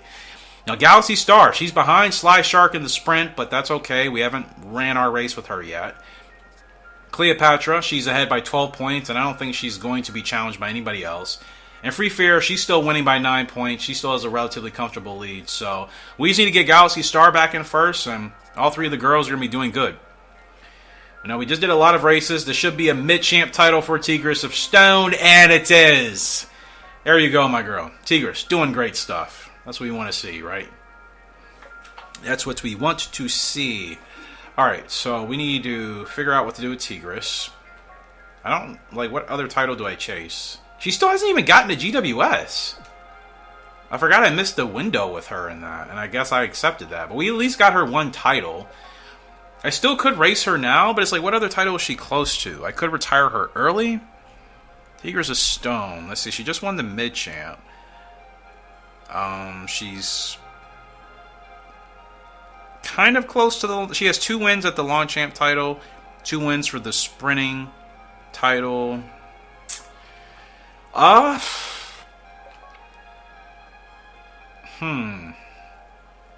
Champ Cup. Was I saving that for somebody else? No, a lot of my horses have won the mile. So maybe I'll put Tigris in this. That should be an easy win. She somehow flukes on that. Maybe I'll just retire her early. Toxic Blonde, you can't run in the Mile Cup, but that's not your focus. We're still trying to get a Sprint Champ title for you, but I don't think that's going to happen for the rest of this year. Oh, China Sprint. We can run you in that. Ooh, her Butterfly Effect. Hold on. Is Butterfly Effect even close to a Sprint title? I don't think she is. Yeah.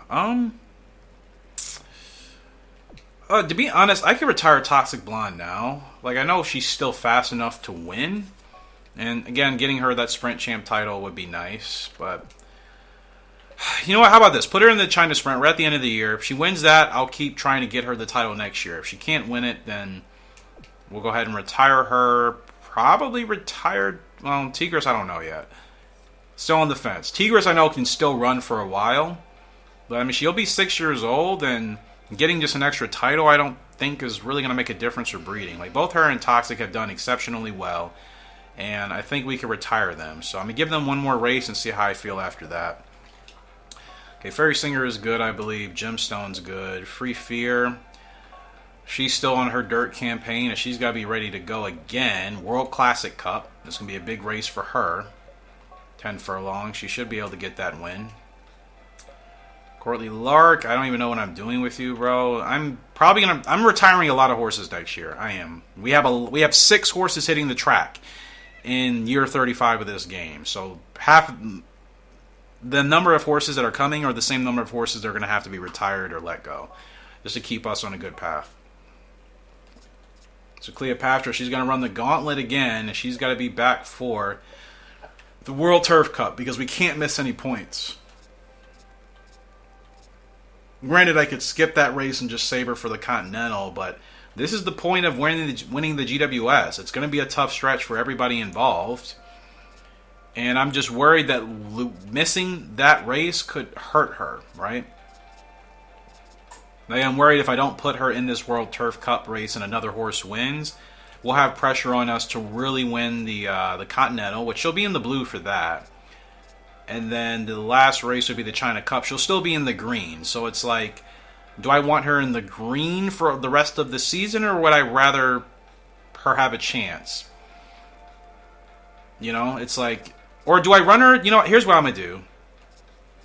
This is tough. If I run her now in the green, she'll be in the gray afterwards, which means she may not even be able to do this race, and we'll have to wait till the China Cup.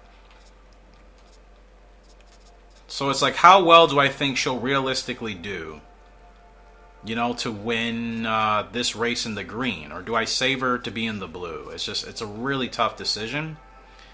Because, again, I'm just thinking about point allocation. If she's in the green, She'll be in the green more than likely again for this race.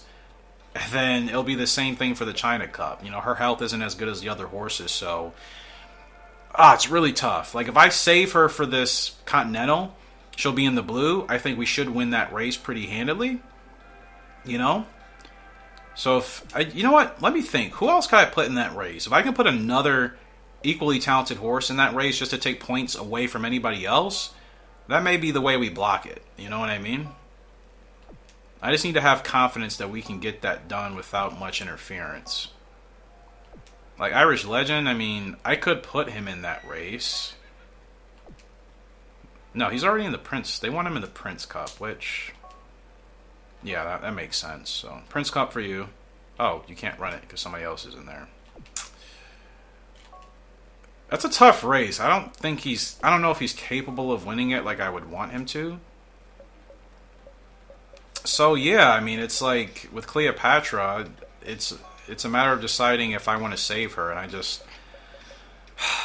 I would rather her be in the blue to make sure that she wins. I think she's strong enough to maybe win that World Classic, but I don't want her in the green condition for the rest of the season. I want to give her at least one clean blue race, because if she wins that race, she's good. So, I hope this doesn't bite me in the butt, but I think I need to save her for this Continental Cup, make sure she's in the blue, and then she can run the China Cup in the green. We win that race a lot. I think that'll be a lot easier. So Continental Cup for her there.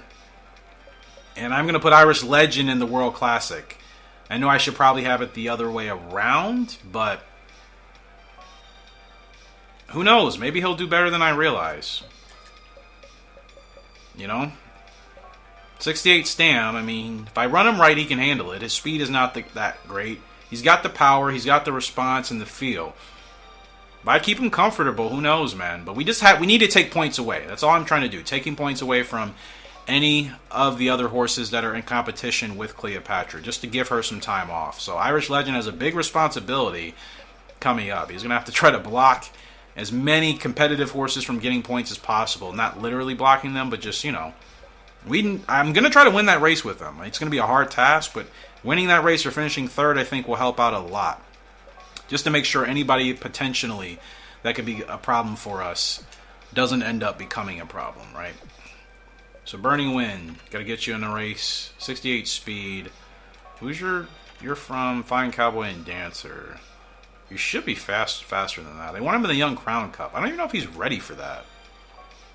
Now you think about it, isn't he a dirt horse? Let's put you in the Sunrise instead of the Young Crown Cup. I'll save that for maybe Autumn or King. Probably Valley King. He's been a lot better. All right. Well, let's roll on.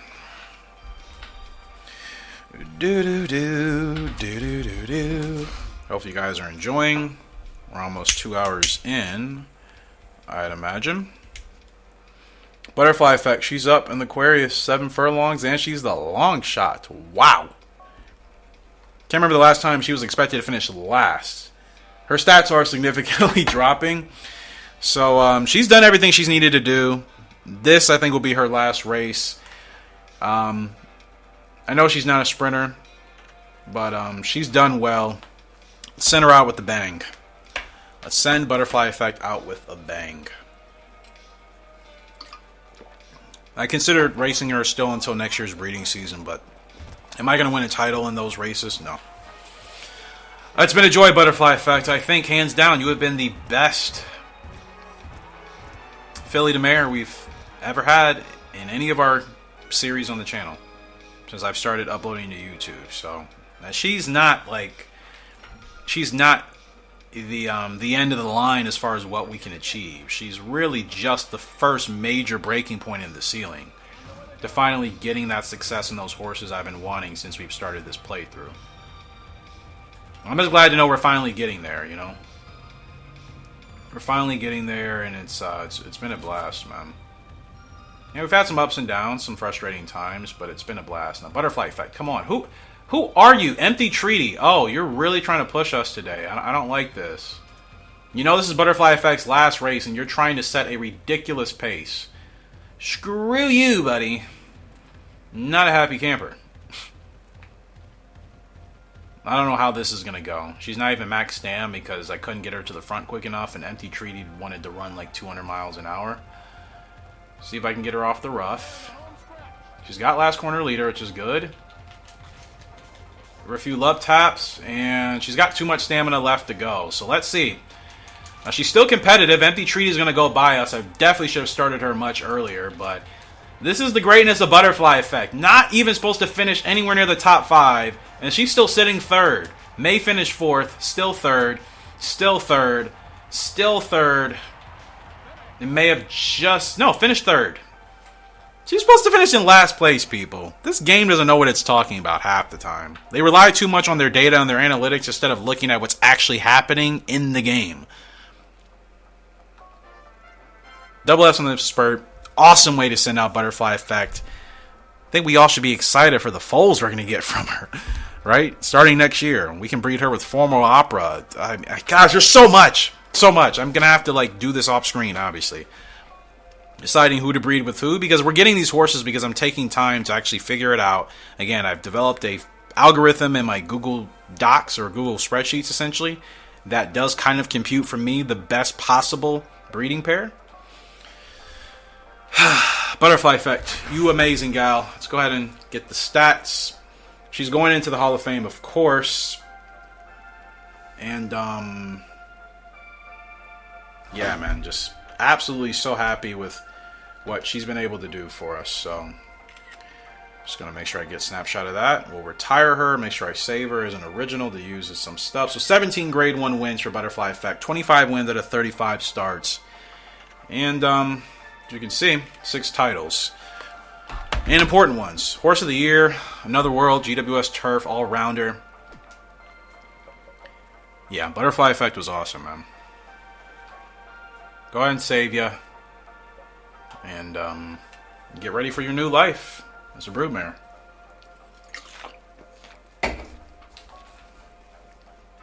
From Vivid Legend out of Irish Fleet. Awesome girl you were. Let's go ahead and retire you.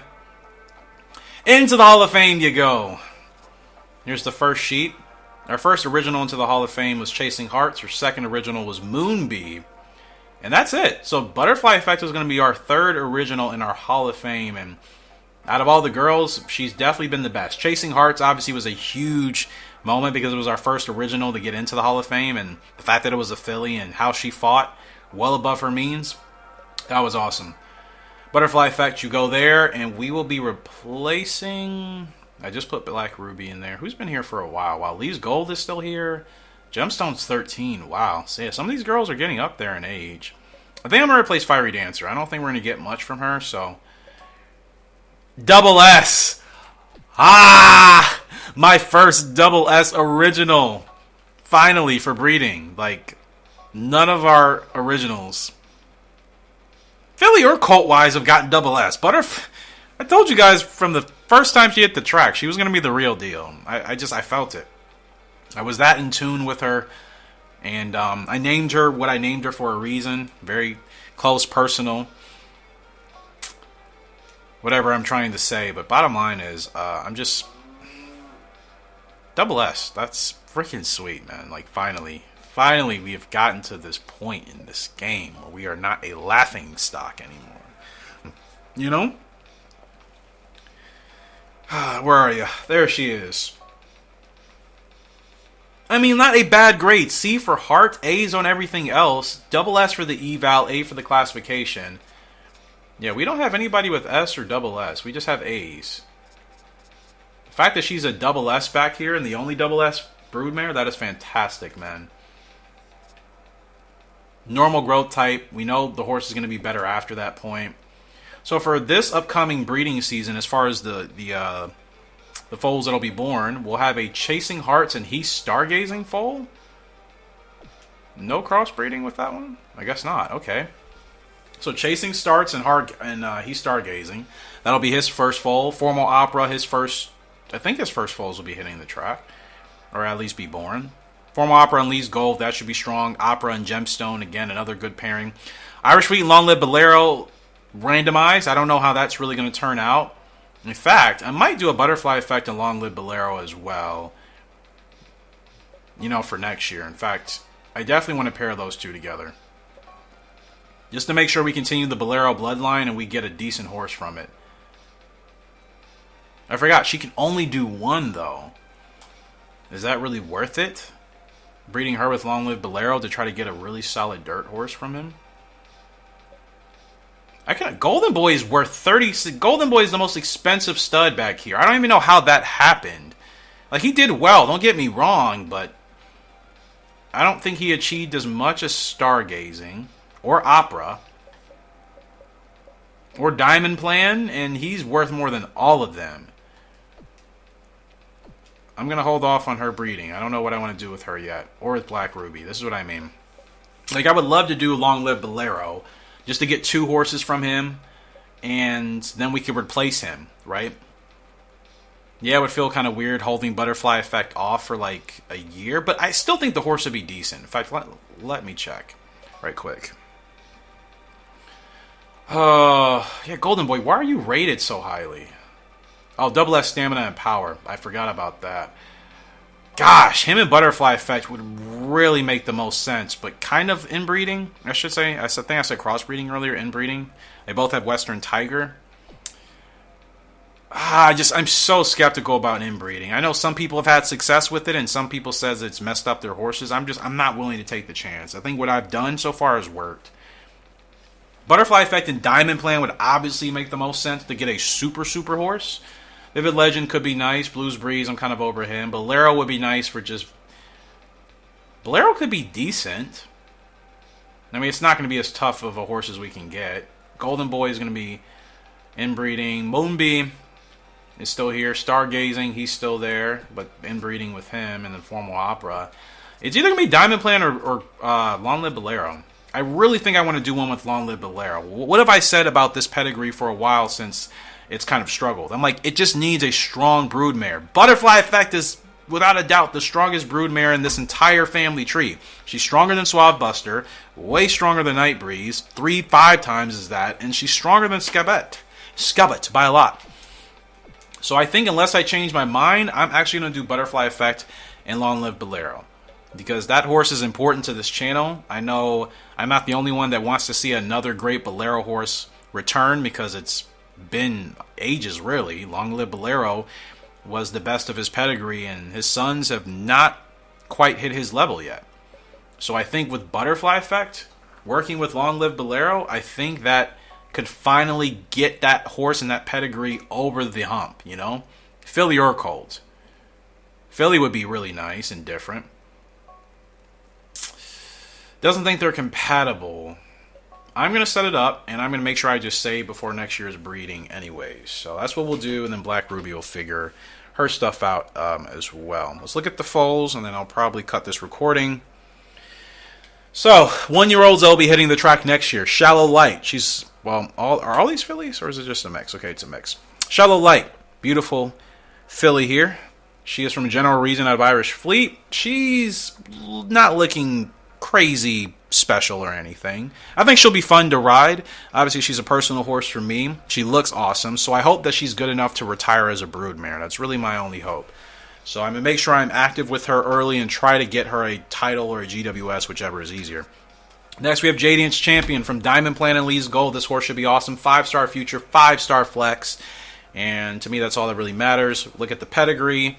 It's the first time we've bred these two. This horse should be extremely fast and should be a champion, I would hope. Next, we have Joker's Card from Diamond Plan and Chasing Hearts. It's their first time. 4-star future, 5-star flex. You see the pedigree. Chasing Hearts has Arctic Crop and Suave Buster on her side. So again, this should also be a pretty good colt. And the 2 high socks on the back legs, gotta love that. I'm gonna leave those alone. I'll probably put some bandages here on the front. We have Sedate Dancer, 1-year-old filly from General Reason and Fiery Dancer. 4-star future, 4-star flex. Fiery Dancer's pedigree has Sedate Ruler and Aunt B on it, so this horse should be pretty decent as well. I would hope. We'll have to wait and see, but they're giving her 4-star future and flex, so I think because of her pedigree, hopefully she'll turn out to be pretty solid. September Sky, 1-year-old filly from Diamond Plan and Awesome Autumn. This horse should be pretty darn strong and scary. 4-star future, 5-star flex. First time we bred those two together. Awesome Autumn has worked out for us so far, so has Diamond Plan. I expect this filly to be an absolute monster. And last but not least, for the 1-year-olds, we have Solo Rider from Diamond Plan out of Moon Trapper. 4-star future, 5-star flex. Moon Trapper, She was our grade 2 horse, remember? Once we realized we couldn't do grade 1s, I just stuck her in grade 2s for the rest of her career. And if she could give us a horse with a 5-star flex and 4-star future with Diamond Plan, just goes to show you. You don't always have to just win a bazillion titles to get good horses. Sometimes you just obviously need the right parents together. And a horse to be consistent, get decent grades for their eval and classification, and then just see who the other parent is. So that's the 1-year-olds. Let's look at the yearlings just born. Mythical from Moonbee and out of Lee's Gold, 2-star future flex so far. Look at the pedigree, very deep on Moonbee's side. So this is technically a 4th generation filly. She has King Bee and Pink Gemstone. She has Desert Diver, Ant Bee, Arctic Crop, and Night Breeze. So a lot of variety. This horse could have a lot of abilities, and that's what I'm hoping. Next, we have Soy Conquistador from Diamond Plan and Chasing Hearts. 3-star future and flex already. We see the pedigree again with Chasing Hearts. We already know the deal with these parents. This should be an awesome filly. In fact, they're all fillies. We have Little Vixen here from Diamond Plan out of Pink Gemstone. 2 stars across the board. You see her pedigree. Pink Gemstone has Arctic Crop and Night Breeze in there. Night Breeze, Arctic Crop, solid. So, I think she should be a fun filly. Miss Droid. This is my horse that I'm still going to change the name of, probably before the end of this episode. From Moonbee out of Awesome Autumn. She should be dangerous as well. I just read your Moonbee's pedigree probably 30 seconds ago. You see that very deep. 4th-generation filly. We got here, and last but not least, Vivid Eyes from Vivid Legend out of Moontrapper. She is 2 stars on Future and Flex. We see her pedigree from Moontrapper again, Desert Diver and Ant Bee. Think all of our horses are going to be solid. I don't know who's going to turn into a champion necessarily. I have high expectations for Soy Conquistador. Miss Droid, I think, will be a champion. Vixen should be a champion. Vivid Eyes is going to be questionable. And Mythical will probably be similar to her father. Don't really know if it's going to be a champion horse, but probably will turn out to be a champion horse. So that's what we got for the little ones. A lot of new great horses coming in. A lot of fast girls, which means better brood mares for us. And we've needed to, I think, level up a little bit on the brood mares, obviously. So looking forward to that. Going to be ending this part of the recording here. I'll be back either later tonight or tomorrow or a day from now, whenever, but probably tomorrow, because I want to make sure I get this out to you guys as soon as possible. So, yeah, we'll go from there. Well, we are back with Gallop Racer 2004. I want to make sure I get this video out to you guys, which by the time you see it, it'll obviously be out. Or I'll be done recording. I think that's what I meant to say. I'm all over the place. Anyways, we still have some more racing to do. We need to close out the year, and I would like to try to get as close to breeding as possible.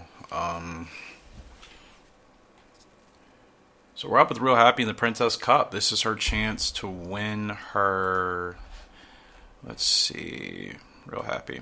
4th grade 1, no, yeah, 4th. So, she'll get this done. She's fast enough. She's got the heart. Her stamina's okay. And as a procedure, I guess I really just want to make sure I time her spurt.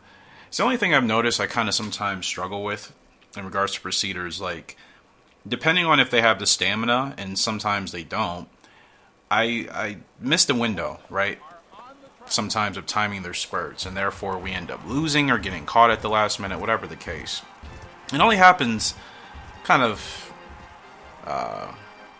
every blue moon, I would say. I don't think I do it all the time, clearly, because we've had success. Like today's episode, we've had a lot of success. A couple of races clearly I've dropped, and I acknowledge that and what I can try to do better, but for the most part, we don't struggle with it too much. But it is something I kind of worry about with procedures. Like as a front runner, ironically, with a really strong front runner, I feel a lot better, even though I would, of course, prefer to be on a procedure because I don't have to worry about trying to set the pace all the time, especially when the AI just want to run 20 lengths ahead of the rest of the field, right? So it's one of those things. I should get some music going, but I think I'll probably wait till after this race. Granted, I could just play some from my phone, actually. That'd be easier. I always forget I can do that. Now, she wants to be a lot higher up than where she is. I'm definitely being lazy right now, but I want to make sure she saves her stamina. And to me, that's a little bit more important in the grander scheme of us trying to win this race. Making sure she's got plenty left in the tank to make a strong run and kind of, send those horses packing in the stretch. Now, she's max stamina, so she's feeling good. She is feeling good. It's ultimately what we want. I'm looking for the playlist I just was listening to. Okay, here we go. So still in good hands here. And I don't think I have to get her going yet. Just kind of get her creeping up. Now we'll get her going. Here we go. Down the stretch we come here. With Real Happy in the Princess Cup. She's got plenty of stand left to go, and she's going to put the 10 away. And what do you know? Running her outside of her position actually kind of benefits her today. There's going to be a late run from a couple of these horses coming from back of the pack, but she's going to win that clearly and easily by at least 3 lengths. And she gets her 4th Grade 1 win in the Princess Cup. 10 furlong winner. Let's go, Real Happy, my girl, our girl. And there she is, the Princess Cup champion.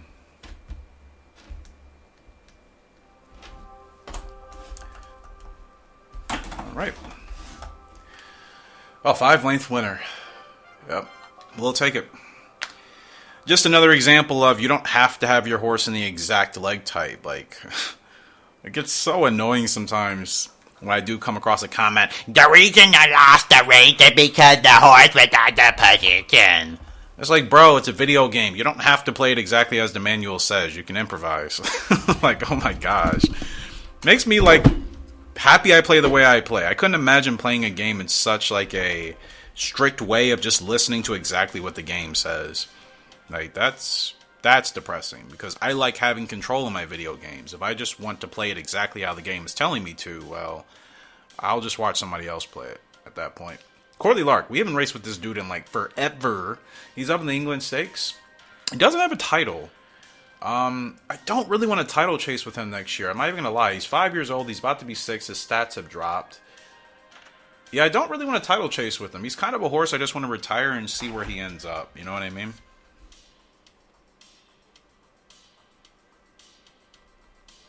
The horses are on the track.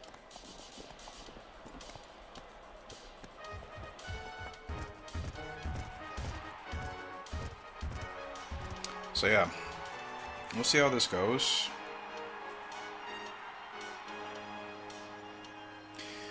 But yeah, I think I'm going to retire this dude possibly after this race. Like, I really have no desire to use Courtly Lark, I think, after this race. Because, like, what else am I going to do with him, you know? I don't have any serious plans. I never really have, not from what I remember. So it just kind of feels, yeah, like a waste of time to keep racing with him. I think we've done what we needed to do. I saw him and I picked him up because I'm like, oh, Corley Lark. He's a horse I really like in this game, so I at least want to try giving him a run. And that's really about it. You know what I mean? So, yeah, I think we're just going to retire him, and I don't know who we'll replace. We'll figure it out. As long as I have the space to retire him over one of our studs, but I don't know. Maybe I don't. Oh, no! Courtly he's going bananas. Ah, man. Yeah. Definitely his last race. Don't want to send him out like this, but... And he won't calm down. Are you kidding me, bro? Relax. Oh, my goodness. Unreal, dude. Unreal. He didn't tank himself. I just tried to slow him down a little bit from going too fast, and he was not having it. So, oh, that's ridiculous, man. And he still has stamina. There's no way we're gonna... How far up can we still stay? We're not gonna win, but I'm actually quite surprised we didn't fall to the back of the pack as quickly as I thought. Like, it's happening now. That's annoying. And obviously, Courtly Lark's a great horse. Like, you know? He's going to fall in last. That's fine. Oh, that stinks, bro. That stinks. But it was his last race either way. And, yeah. I just got to figure out who I'm going to replace. That's really the most important thing. Yeah. That's not how you want to go out. With Courtly, you know what I mean? But... like I said, it really can't be helped. It's just one of those things you kind of got to deal with. So a win for Real Happy and a awful result for Courtly Lark. But again, weren't really planning on using him after today. So actually, let's get him ready for retirement and then see who I can replace. So Real Happy, let's check her out, get her in another race. 4 grade 1 wins, 8 wins, and 11 starts. So she's been consistent. That's what we want. And GWS, I think, is on her agenda for next season for sure. Now her distance is 7 to question mark. They won't tell us. It's probably 7 to 10. You're running the Empress Cup, and I think I will. Let's just keep it easy for her. I think she can handle 11. I'm not worried about that. A lot of big races here today. Galaxy Star in the World Mile Cup. This is for the GWS Sprint. Irish Legend will be trying to take some points away from her competition in the World Turf Cup. Did I say the same race? World Mile Cup, World Turf Cup. Anyways, this 12 furlong race, Irish Legend is just trying to help out Galaxy Star. No, not Galaxy Star. Tigris of Stone or Cleopatra? Cleopatra. I'm all over the place. Ignore me. I'll explain once we get to the races, actually. So Real Happy, set to go, and then Courtly Lark. Yeah, ready to retire him. I mean, I know he still has a 92 heart rating, but like 11 grade 1 wins. It's actually been really easy for Courtly Lark, to be honest. But no titles. It's like, how have I gotten this many grade 1 wins, but no titles for him? I know it's a premature retirement, but again, I want to save space. Courtly's done well enough. I wasn't even intending on getting him. I just saw him in the shop, and I'm like, wow, I like this horse. We got to get him. I'm going to go ahead and replace Blues Breeze. He goes in there S&A. No surprise, I should say. Let's go and check him out in a little bit more detail. So we've retired 2 horses so far, so I'm feeling a little bit alleviated, and I didn't mean to go to the broodmare, so it's not what we're trying to look at here. Studs, and let's see what his cost is. 15K. Yeah, imagine if I would have gotten titles and raced him more. He's actually like the 3rd lowest in here. He's behind Long Live Bolero, that's given, and Moonbee. Which, considering Moonbee actually won a GWS, I don't understand why they didn't give him a better rating. And I thought he did pretty well. Courtly, you can see he's got 3D stats, so that obviously doesn't help him out with his field, temper, and toughness. But I mean, I'm not really worried about the toughness rating. The field rating, well, yeah, you saw that happen in literally his last race. He wasn't in the ideal field range, and he went commando. So he has a good heart rating, good braking, good speed. He'll be decent to use. I don't think I'm going to use him a lot. I'll probably use him for like 1 horse and just see how that horse turns out. Because if I need to replace him, he'll be replaced. Like, Bolero's going to be replaced soon. Golden Boy obviously sticking around because I don't know. How is he the highest? Oh, yeah, 2 double S's in stamina and power with, yeah. Stargazing, what are you looking like? You have D's and C's all around. Formal opera, you're good where you need to be. So yeah, I mean, for what it's worth, I think we'll get some decent horses from Courtly Lark. But once we get there, we'll see what we'll end up doing. Still need to name that fall before the end of the year, too. Oh, you know what? I think I do have a name. Duh, I do have a name. I just completely had been spacing on it.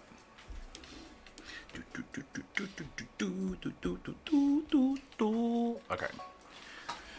So, for Courtly Lark here. Alright, why do I keep saying Courtly Lark? Miss Droid, not sticking with this name. From Moonbee and Autumn. Actually, I thought I had a name. I kind of lied. Maybe I don't. Nope, I lied. I'll come back to it. The name I had I actually want to say for a different horse. So, let's get back into racing and let's just try to finish out this year. Right? I'm not challenging you, bro.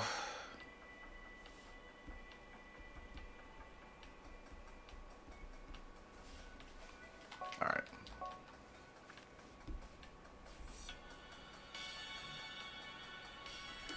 Alright. Yeah, so I'm trying to think of names. Names. Golden Wings, he's up in the Prince Cup and 3rd favorite.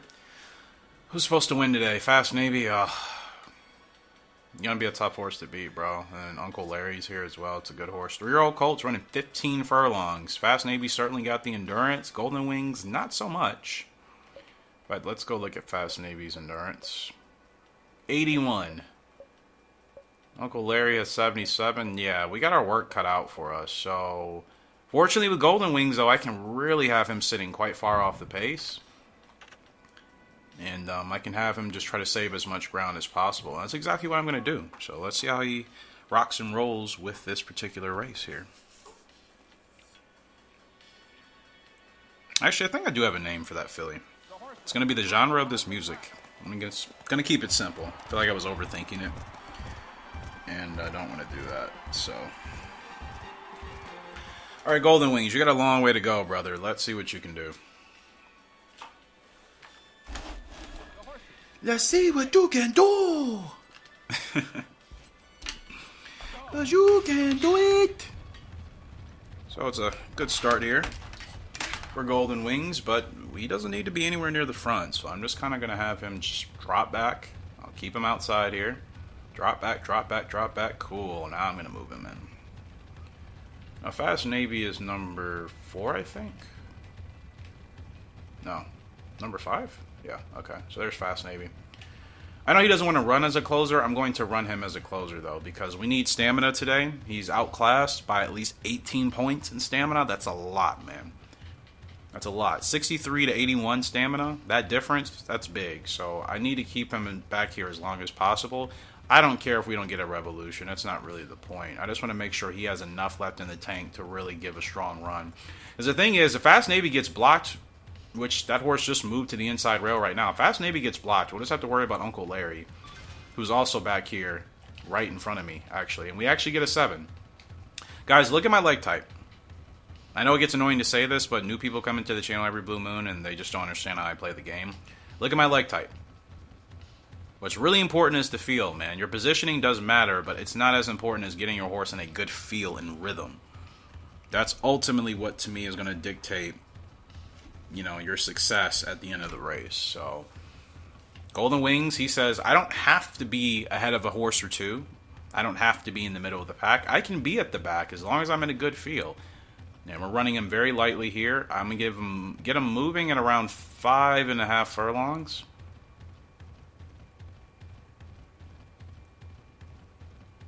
Okay, he wants to go a little bit faster. That's fine. I was going to start speeding you up anyways, buddy.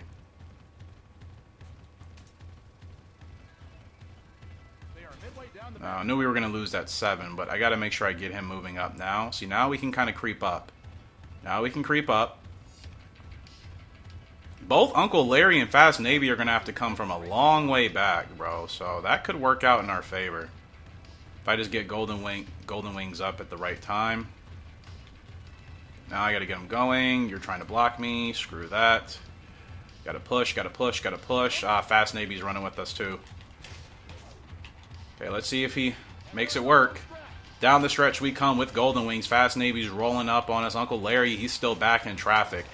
Fast Navy's definitely going to get the win. I just want to see Golden Wings still fight till the end. Come on, Golden.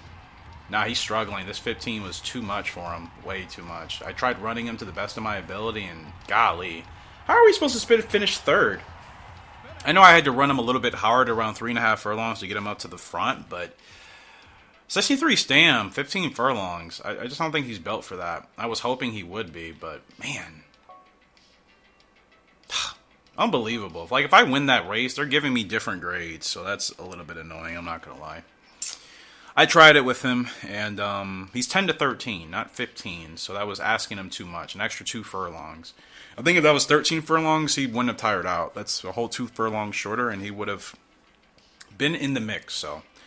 Anyways, Galaxy Star, this is really, really important. She's in the GWS Sprint, and we want to try to pull away. She is the favorite, as she should be. Flying Brian's here, Hot Attack. I know those are good horses, but I'm not really worried about them. I mean, Flying Brian could be a problem, but that horse is going to be running essentially in last and is going to have to overcome a lot to catch us. So as long as I pace Galaxy Star and I pull away at the right time, Flying Brian, I think, is going to have a lot of work to do. And there's no front runner in this race. So actually, we can go ahead and send Galaxy Star to the front if I really want. It's 8 furlongs, I might. She's got the stam for it, right? 91, yeah. I'm just sending our girl to the front. Like, she would have been perfect in that race. She probably could have beaten Fast Navy. I can't believe she has 91 stamina, 90 response. That is Oh, that's so nice. From Vivid Legend out of Chasing Hearts. Let's freaking go.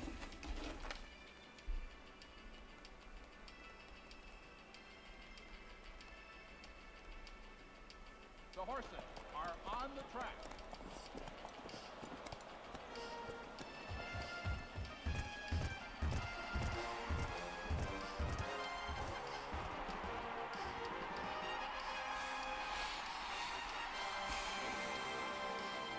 All right. Well, Galaxy Star trying to win another Grade 1, which will be her 6th. And again, she's trying to... She's close to a Mile Champ title, too, actually. I think she'll win a Mile Champ title after this race if she wins it. We're off and running in the World Mile Cup. It's a good start here for Galaxy Star. Again, I want to send her to the front, make sure she doesn't go too fast. And she'll eventually take the lead as we head around the first turn here. And now she's running comfortably. Hug the rail, hug the rail, hug the rail, hug the rail. Actually, not going for the lead yet. Now they're going to slow back, but that's fine. She's fine. She's got the stamina to run as hard as she really needs to run, so I'm just kind of going to let her do her thing. Now, who is trying to overtake me? You're not even supposed to be here, bro. 14, who is that? Early Gospel, knock it off. You're going to come in second to last place. Knock it off, bro.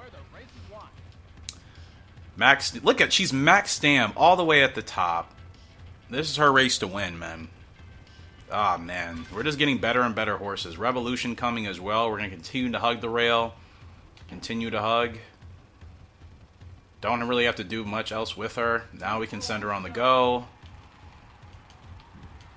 And no Revolution, but she's going to pull away. Gave them a false sense of hope. Who's the 7? Who is that? No, wait. Who is that? Oh, that's Hot Attack. Still keeping up with us, but Galaxy Star, she's going to get this done. Clear and easy. Wins by about a length and a half, 2 lengths. Another Grade 1, and our girl is running away with the GWS Sprint as she should.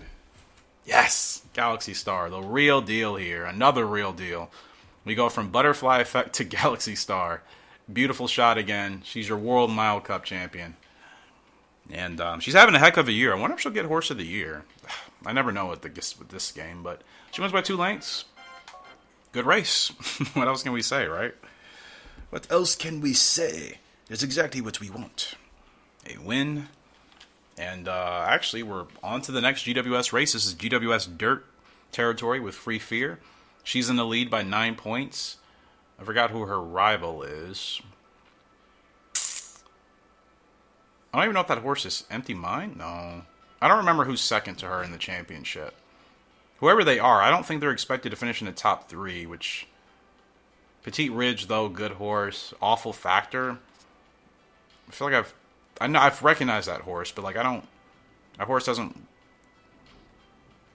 It's not been a thorn in my side, right? That horse it pops up and we usually beat it. So Free Fear, she's still strong enough to win this. Game plan, put her in a good feel. Maybe I should make sure I get her started right, but I think she has a good chance. So that was a great win for Galaxy Star. Her 6th Grade 1 win, if I'm not mistaken. And again, one more win at 8 furlongs. I think she should have the Mile Champ. 1 or 2. Because she won at 8.5, and I don't know if they count that.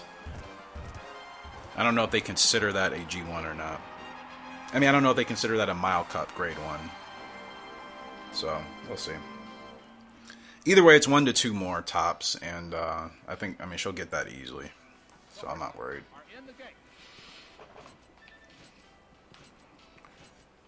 And we're off in the World Classic here with Free Fear on the dirt. Now, we got to make sure our girl understands the vibe here today.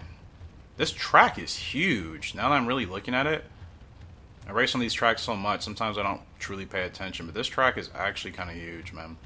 Now, she could be racing at the front, but like if she just wants to run here, which she's saying we're overdoing it, so I'm just going to keep her here because no sense in tiring her out just to get her to the front, right?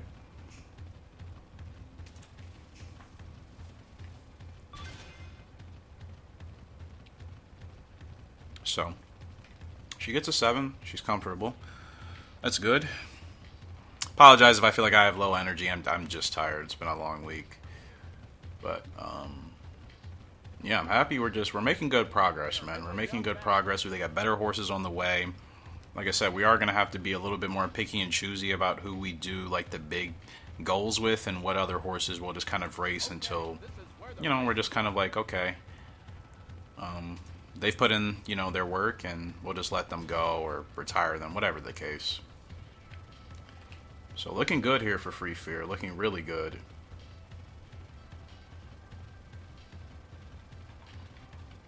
Get her to the inside. 2 furlongs to go. Just want to make sure I hug that rail. Now, that could have been a bad start because it looked like the 9 is going to fly by me. That's awful factor with Thompson, and yeah, I goofed up. I should have went way earlier to try to beat that horse. But granted, I don't think this horse is in the GWS. Oh, come on, Free Fear. Get there.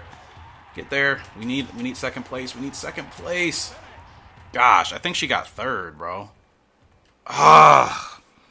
I don't know what's happening with her. That's the second race I haven't won with her. I'm not even running her that hard.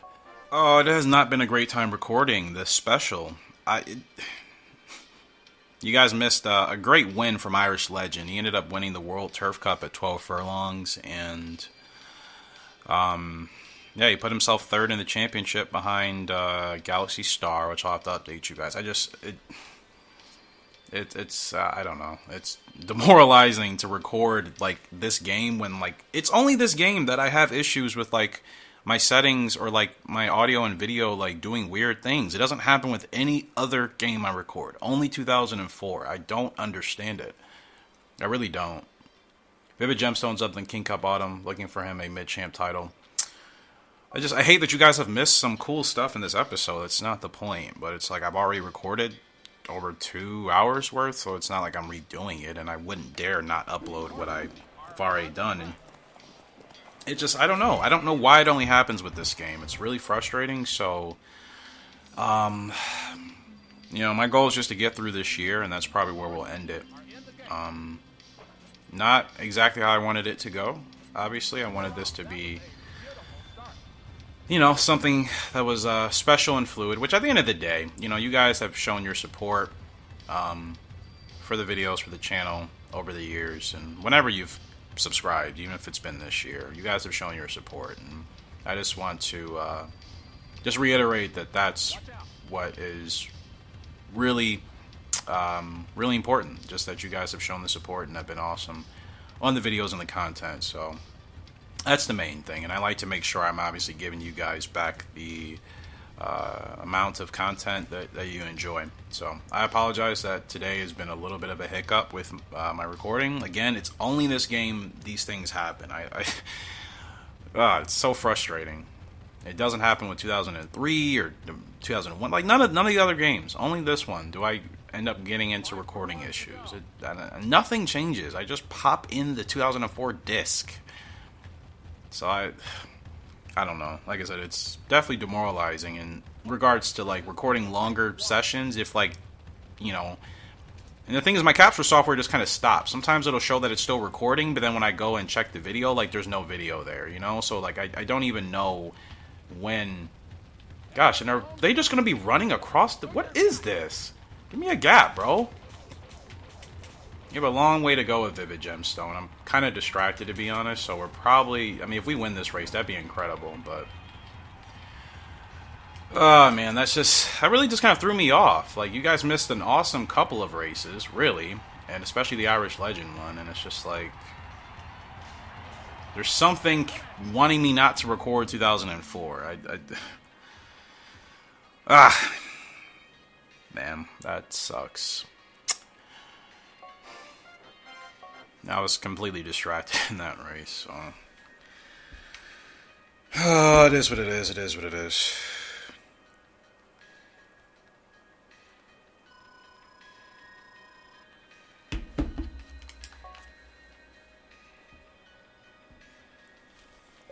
Yeah, that's, like I said, I apologize, man. I just... Did they take him away? Oh, I was gonna say, I hope they didn't take him away from me.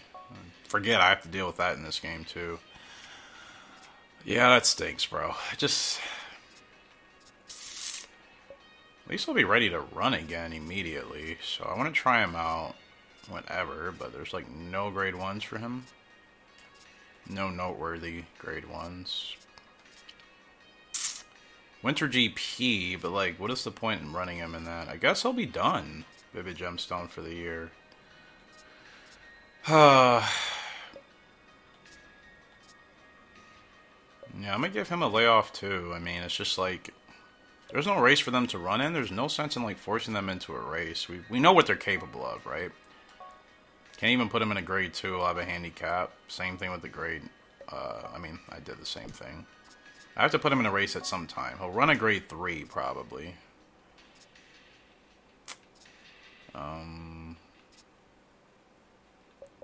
Can you run 12 furlongs, dude? 56 stam. No, he's actually dropping off quite a bit. He's still fast, though. 8 grade 1s. Does he even have a title yet? Yeah, he does. I forgot which one. All-rounder in GWS Turf. Wow. He could be an early retirement. I mean, I feel like it'd kind of be a waste. I still feel like he has a lot, but it's like, what am I going to do with him next year? I think I'm still trying to get, like, the mid-champ title or something, but I don't know. Maybe I do retire him early. I feel like I didn't race with him enough, you know? Put him in this grade 3. Like, I don't want to retire him prematurely. I'll see how I feel. That's really the best thing I can do, because I change my mind quite frequently in this game, so I don't want to commit to anything yet until I know for sure I'm going to do it or not do it.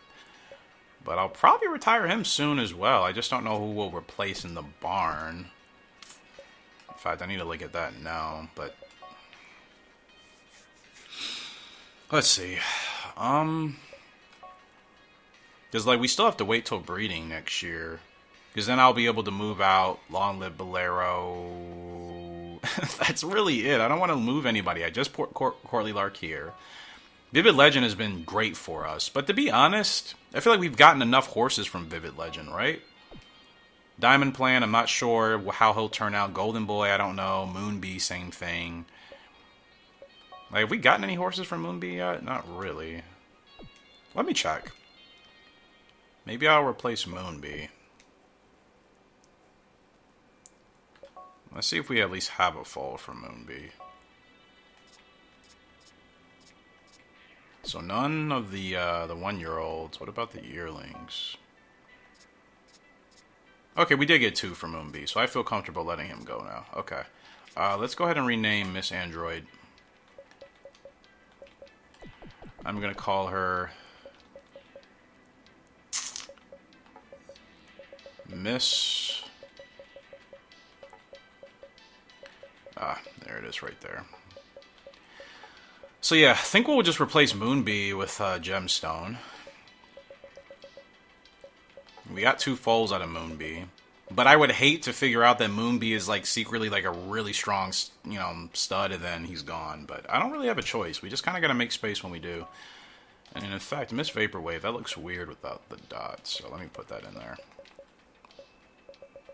Or Vivid Legend, but granted, I feel like Vivid Legend is pretty reliable right now.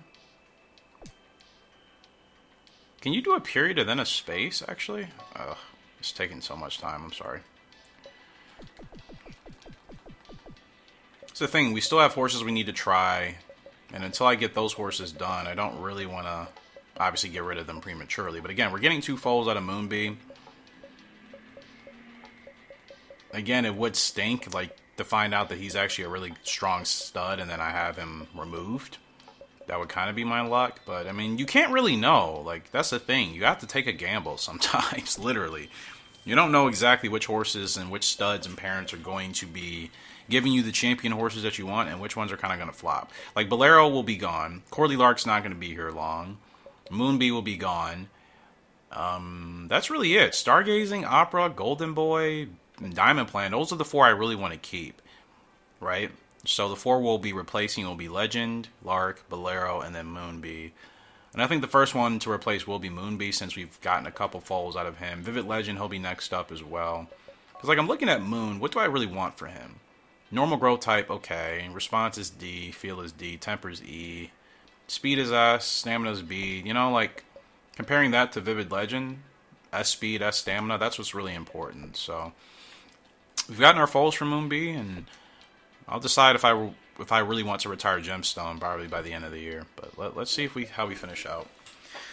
And let me just keep an eye that on my recording is not doing anything weird. But again, there's only so much I can do. Like, show that it's recording, and then just like something happens in the encoding process, and it's only this game. It doesn't make any sense.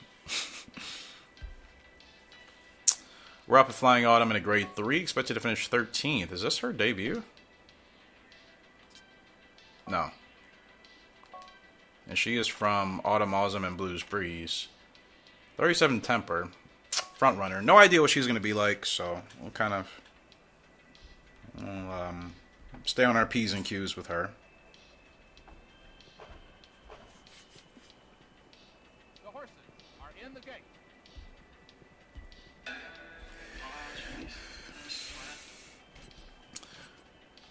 Ew, almost got it. Sorry. I had to just looking at a video right quick, but alright, so it's an okay start for Flying Autumn considering I pretty much whiffed it at the last minute.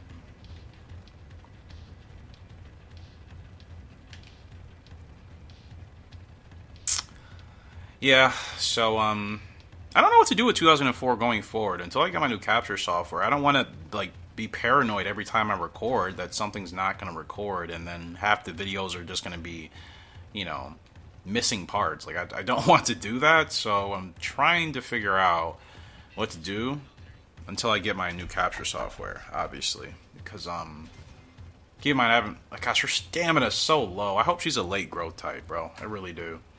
Her stam is so unbelievably low, and dropping already.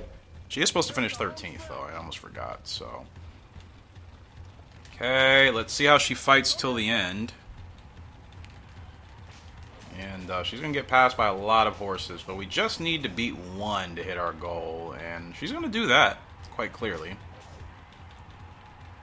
And it looks like she'll beat two. So she finishes 12th. Yeah, I don't know about her yet. I wonder if she can't have a late growth type. Blues Breeze peaked pretty quickly, so no stamina though. I wonder if she does have bad stamina in general. Ugh.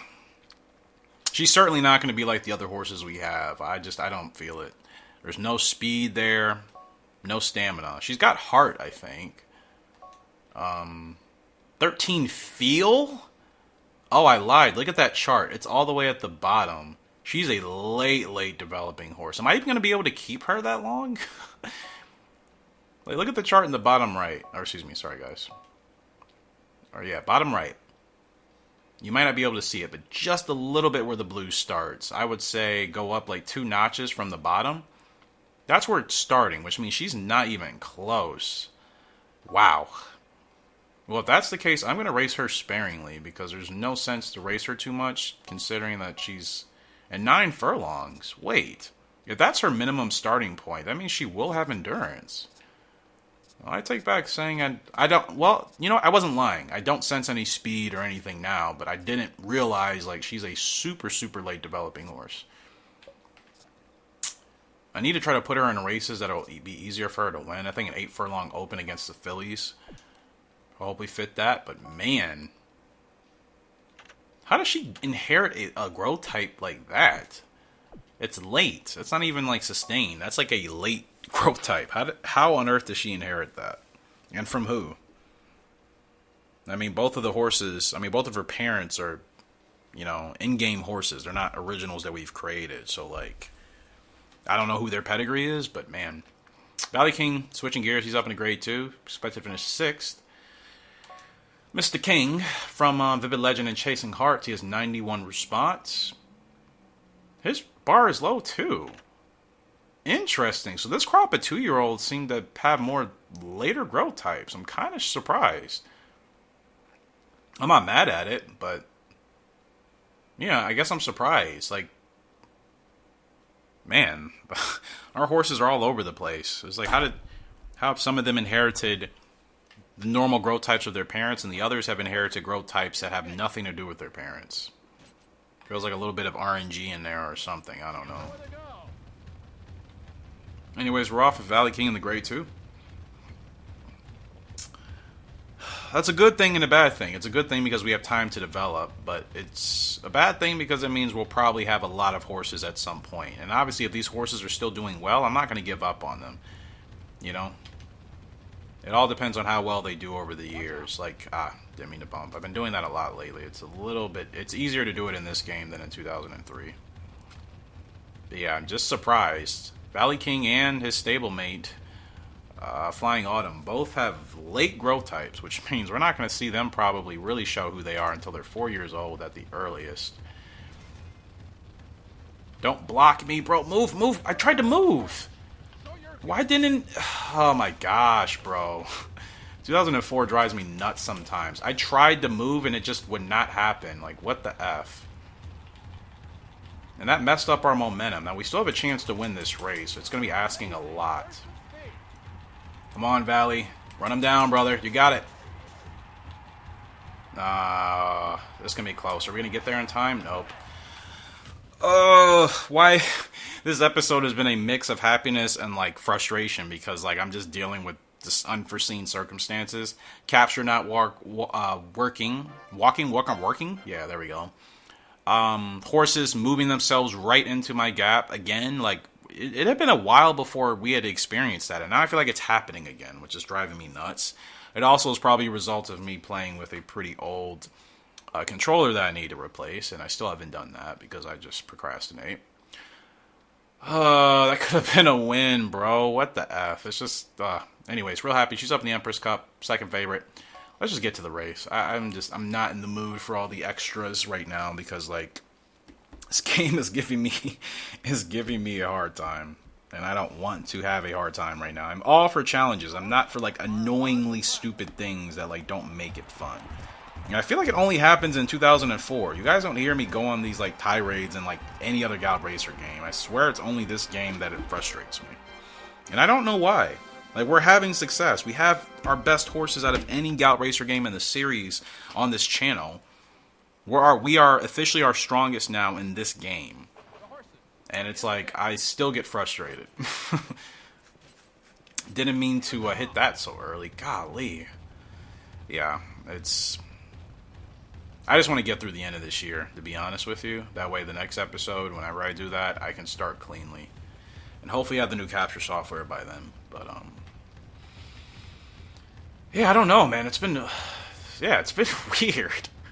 Like, we've had success throughout most of today's episode, but, like, gosh, I have been frustrated in certain aspects. Some of which I've obviously put on myself for just not playing right, but most of it has been outside of my control. It's just, like, the game doing weird things as usual, and it's... yeah. Like, something told me in that last race that horse is going to literally move just perfectly so that I couldn't even get through the gap necessarily. And that horse could have kept moving. And it's just like, why do they stop? I swear to you, I'm not a conspiracy theorist. I swear to you, there sometimes seems to be some coding in, like, different Gallop Racer games, because all of our games behave differently, where, like, if it senses a human player, the AI are just going to park themselves right there. Because that's how they make the game challenging, air quotes, for you.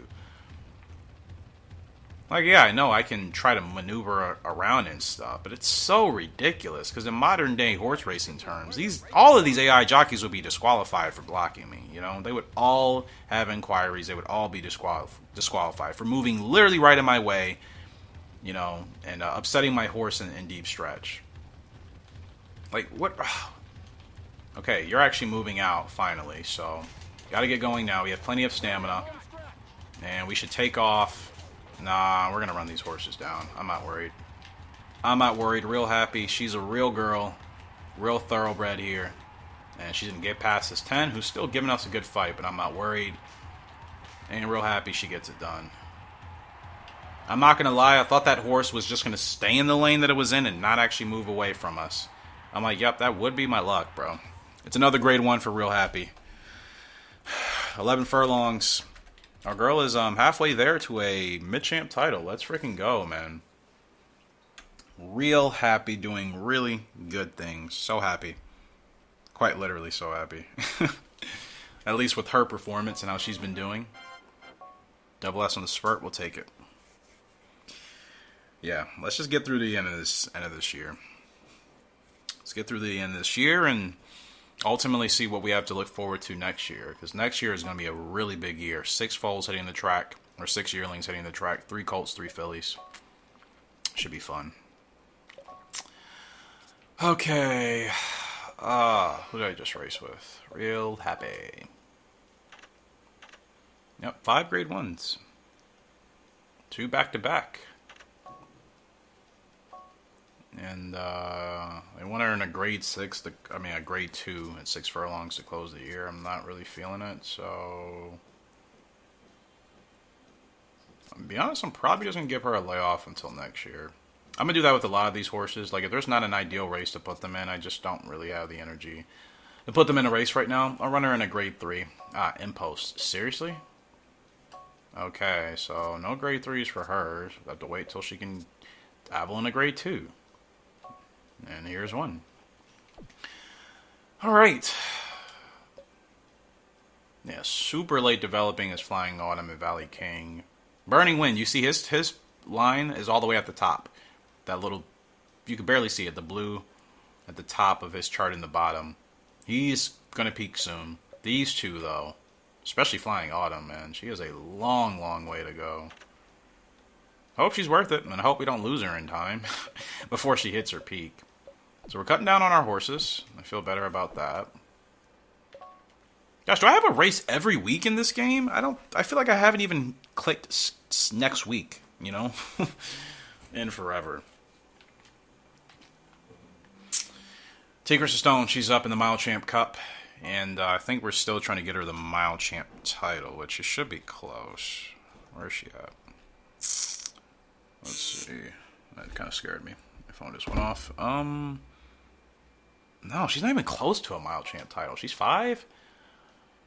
I might retire her soon as well.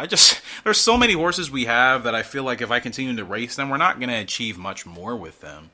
I've been wanting to free up space anyways. I guess I haven't realized until I've really been looking at my horses and what they've achieved that, like, yeah, I can actually retire a lot of them sooner than I thought.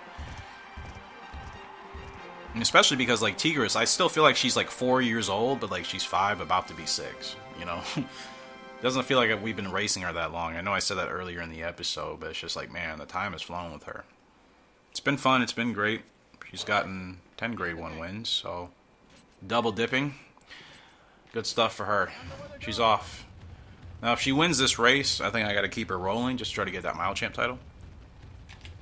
But we'll see. She's done enough. She won't retire with the GWS, unfortunately. I missed the window on that one, but yeah, I think it's about time we get some new girls in the barn. Like, we've had the same ones. Fleet's been back there for, you know, forever. Lee's Gold, I think. And granted, those girls have given us awesome horses, so it's not like I'm saying that as a bad thing. It's just like, you know what, we've surely at this point had enough horses from them now to say, okay, it's time to start a new generation, right? And they're getting up there in age to 13, 14. Even Pink Gemstone, she's getting up there. And to be honest, I think she's also a horse that we'll probably be replacing soon. It's not that I want to. You guys know, if there was like an option to like just move them away from the breeding barn, but still have them on the farm somewhere, that'd be awesome. Like how Rival Stars allows you to do. I can't get through the gap, bro. They're just like in the way. Okay, sorry, had to do that. Had to do that because nothing was happening. Let's see if Tigris can run this horse down, and no. The 2 is rolling. Is the 2 going to move out? Oh, come on, Tigris. I know we were blocked, but show us something here. I know you're supposed to finish 3rd. She's not going to get there in time. I've been dealing with the weirdest sequence of AI moving right in my way. Like, it's bothering me a lot. Still, she finished 2nd. That's a great effort. But, like, why all of a sudden are the AI running in my way? I swear the first hour and a half of this episode, that wasn't happening, right? You guys have all been watching. Now it's just like every other race, the AI are getting in my way when I'm on a Preceder or a Front Runner. It's driving me nuts. I'm going to be honest with you. I think Tigris has already achieved enough. I know I could continue to run her. 10 grade 1s, no GWS. I just, you know, I say let's go ahead and retire her. Let's go ahead and retire her. Register her as an original, which I think she already is. She should be. Or is she not? I never registered her as an original. That's actually kind of shocking. Glad I double checked. But I just thought about it. I can't even retire any of the girls yet. You guys are breeding, right? That would have... I mean, you know what? It's not a big deal. Let me double check, actually. I need to see who I'm going to put in her place. Or I'm going to... Whose place I'll put her in, is what I meant to say. I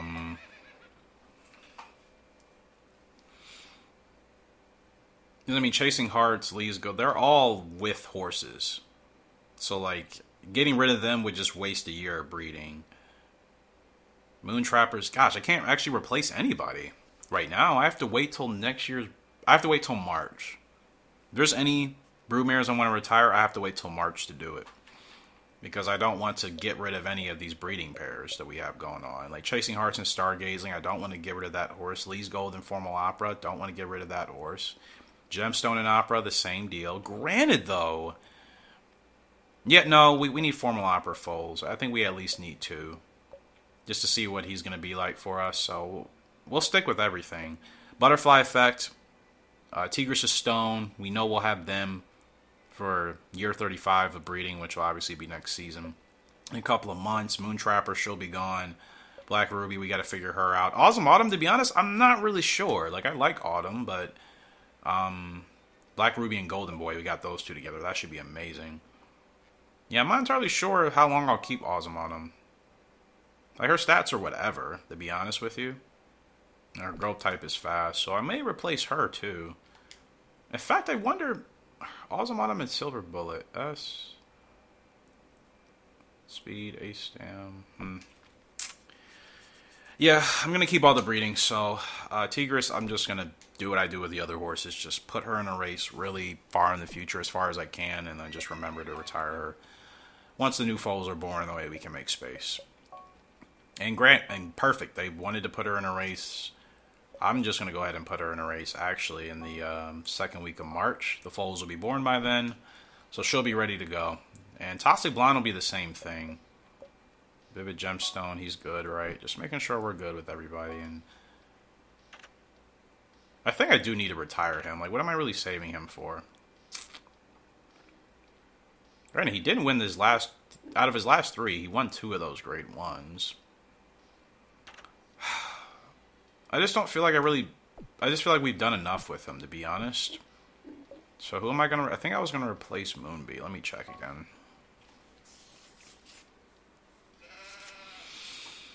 again. Or Vivid Legend, for what it's worth. I feel like we've gotten enough out of him. But granted, his stats are still pretty decent. Like, Moonbee Stamina is B. We have 2 horses from Moon. I did say I was going to replace him. So you know what? Here's what we're going to do. We're going to go ahead and retire Vivid Gemstone now. Put him in Moonbee's spot, since we have 2 foals from Moonbee that'll actually be hitting the track in 2 years. Just trying to create space. That way, you know, we are good going into the new year. Make sure he's registered as an original, which I don't know if he is. Hopefully he is already. Oh, wow. Did I? Okay. I was going to say, did I register Butterfly Effect? But I see the last 3 letters of her name there, so good. Gemstone, you've done well for us, my guy. You will go into the Hall of Fame, which is freaking sweet. So you are let's see, 1, 2, 4th original to go into the Hall of Fame, behind Chasing Hearts, Moonbee, and Butterfly Effect. And of course, he'll be replacing Moonbee. Let's see what they give him. S and B. Seriously? Still? Yeah, I guess that makes sense. I think Moonbee won about 8 to 10 grade 1s. I don't remember exactly how many he won. I know I could check in the Hall of Fame. But they give him S and B, and 10K. That's it for Gemstone? Wow.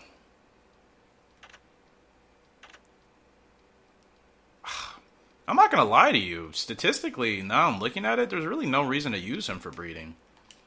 I mean, Nostalgia would be cool. And the family. I mean, he comes from Vivid Legend, so if we want to keep a Vivid Legend type of boy around, Gemstone can still be here. Stargazing, do you have Vivid Legend in there at all? No. Western Tiger. Golden Boy, you don't. Lonely Bolero, you definitely don't. Okay. Yeah. S&B, I'm really surprised by that. But it's like, what's the point in keeping him around when Vivid Legend is still stronger? He pretty much just went in there as a little bit of a lesser Moonbee, so I'll see what we do in the future, but if that's the case, I guess I won't really use them for breeding. It's amazing. Certain horses, you look at them and you're just like, are you actually worth it for breeding? And then you're like, wow, maybe you're not. Like, you'll think that they'll be good enough to use for breeding, and then once you finally see their final stats and grades and their eval and classification in the barn, you're like, oh, maybe I won't really use you. It is what it is. It's a little bit disappointing. He was a really fun horse, but I just feel like it would be taking a step back to use him for breeding, right? So he's just going to be in that spot until I need to replace him, I guess. Like, I could try getting one foal from him, but, I mean, he still only has beast stamina. I wouldn't necessarily want to do that, so. Moving on to Free Fear, Independence, she just needs to finish decently well. She's ahead by 13 points. She's going to secure this championship regardless, because, you know, there's no more GWS dirt races after today. I don't know why I really put her in this race. I did it just to do it. I guess I'm paranoid, but she'll win it regardless of where she finishes. We'll give her a long layoff and decide what I'll do for her next year too. I think she's 4, right? She'll be 5. She'll be a mare. I feel like there's going to be a lot of house cleaning happening over the next year in this series. Because there's a lot of horses we're going to be retiring. There's a lot of horses we'll be replacing in the breeding barn finally. Some of which that have been around for a while, especially the girls. So yeah, it's a lot. We have 6 new yearlings hitting the track next year. It's also why I'm trying to clean house, because I want to make sure that I'm not racing with 20 horses.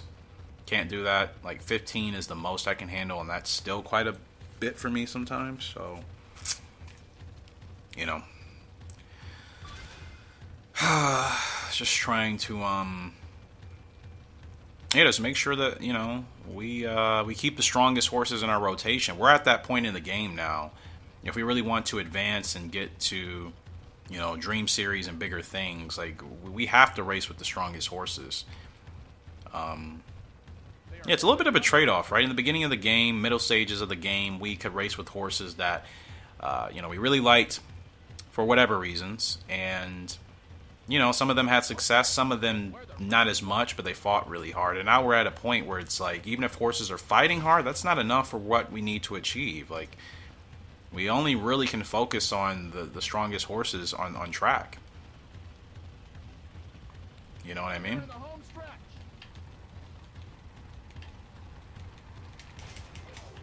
I was just trying to hold him on his spurt for a little, or hold her on her spurt for a little bit, because I know previously I was starting her too late. But gosh, she's been tiring out so quickly, and I'm not even running her that hard, bro. What is the problem?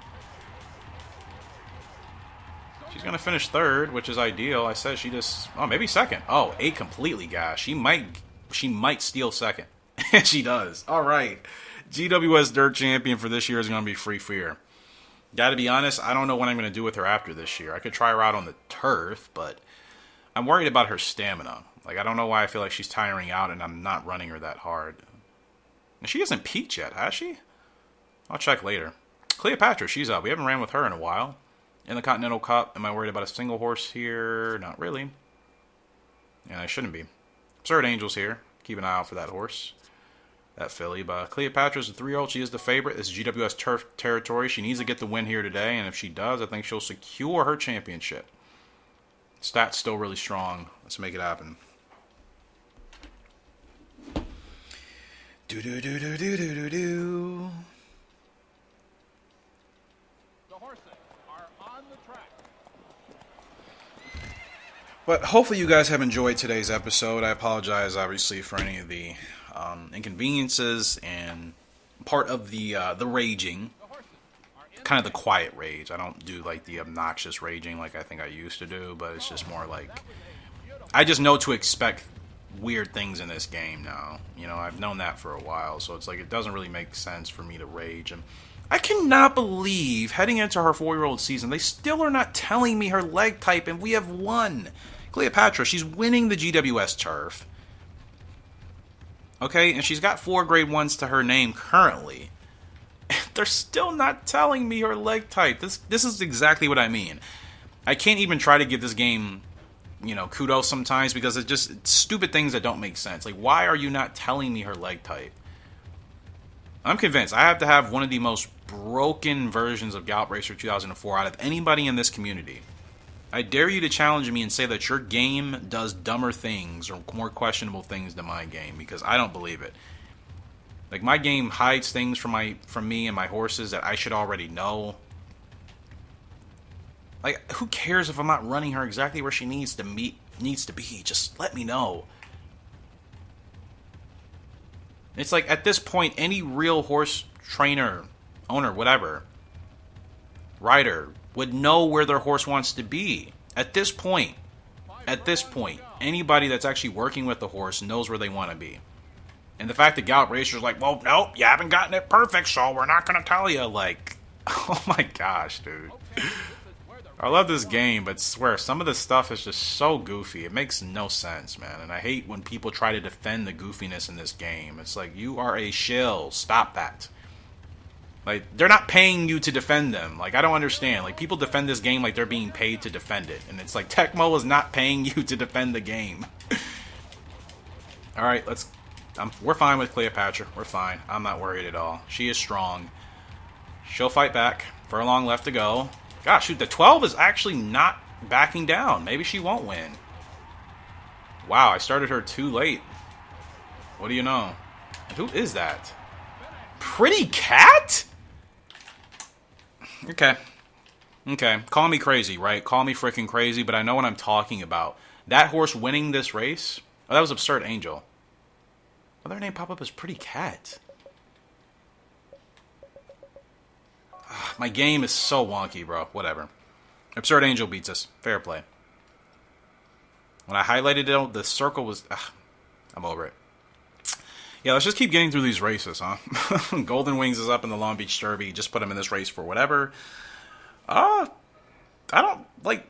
Is he done? Is he growing? I don't know what's happening with some of my horses. I really don't. Like, some of them, they're fine. Some of them, they've peaked. Some of them, they haven't peaked, but it looks like they've peaked. Others are not even close. Others have been past their peak, but still running well. Like, it's a lot going on right now, man. It's too much, honestly.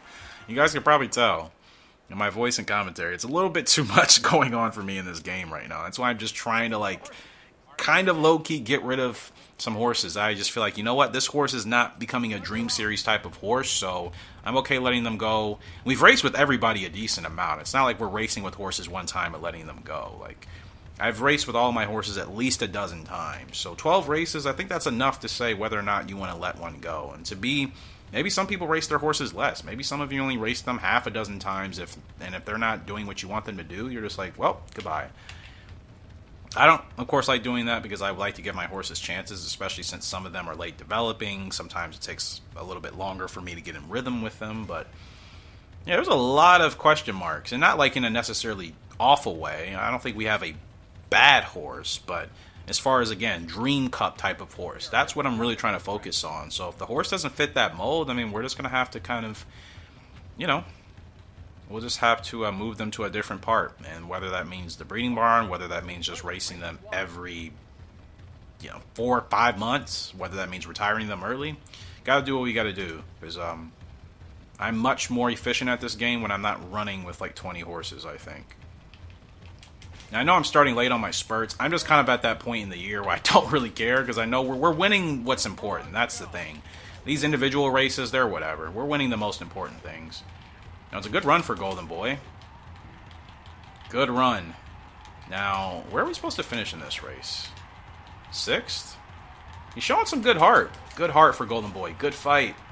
Very good fight. It's a close race here in the Long Beach Derby, and he's going to get up to finish 4th. Golden Wings. I hope I didn't call him Golden Boy, but Golden Wings. Decent finish. I don't know if anything else is going to come from him. He's about to be 4 years old. He's also another horse I think I just kind of retire, man. That's the thing. When you breed so many horses, every one of them are not going to be grade 1 Dream Cup champions. Not all the time, especially since we're still kind of early game. So, Galaxy Star, she's up by 10 points in the GWS Sprint. We'll put her in that China Mile or whatever it is, and she'll pretty much secure that.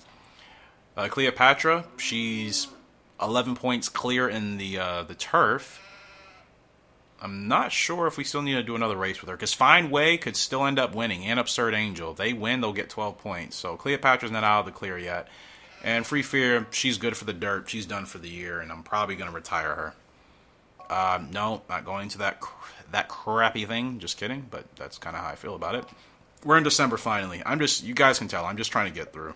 I'm just trying to get through. Free Fear, I'm going to put you in a race next year, but you'll be retired before that. NT Ways. I'll put her in a race I don't really expect her to run. Let me verify, though, she'll be done. Her stats are still good. I know I can continue to run her, but for what? You know? Like, I tried her out on the turf. I didn't think she really did that well. And her power rating's 44, which also means we can't even run her in any of the races in Europe. So, like, what? I'll just be running her domestically? That doesn't sound like the party I want it to be. So she's another horse I'll probably just retire after the foals are born. So I'm just gonna put her in this open, but she'll be retired before then.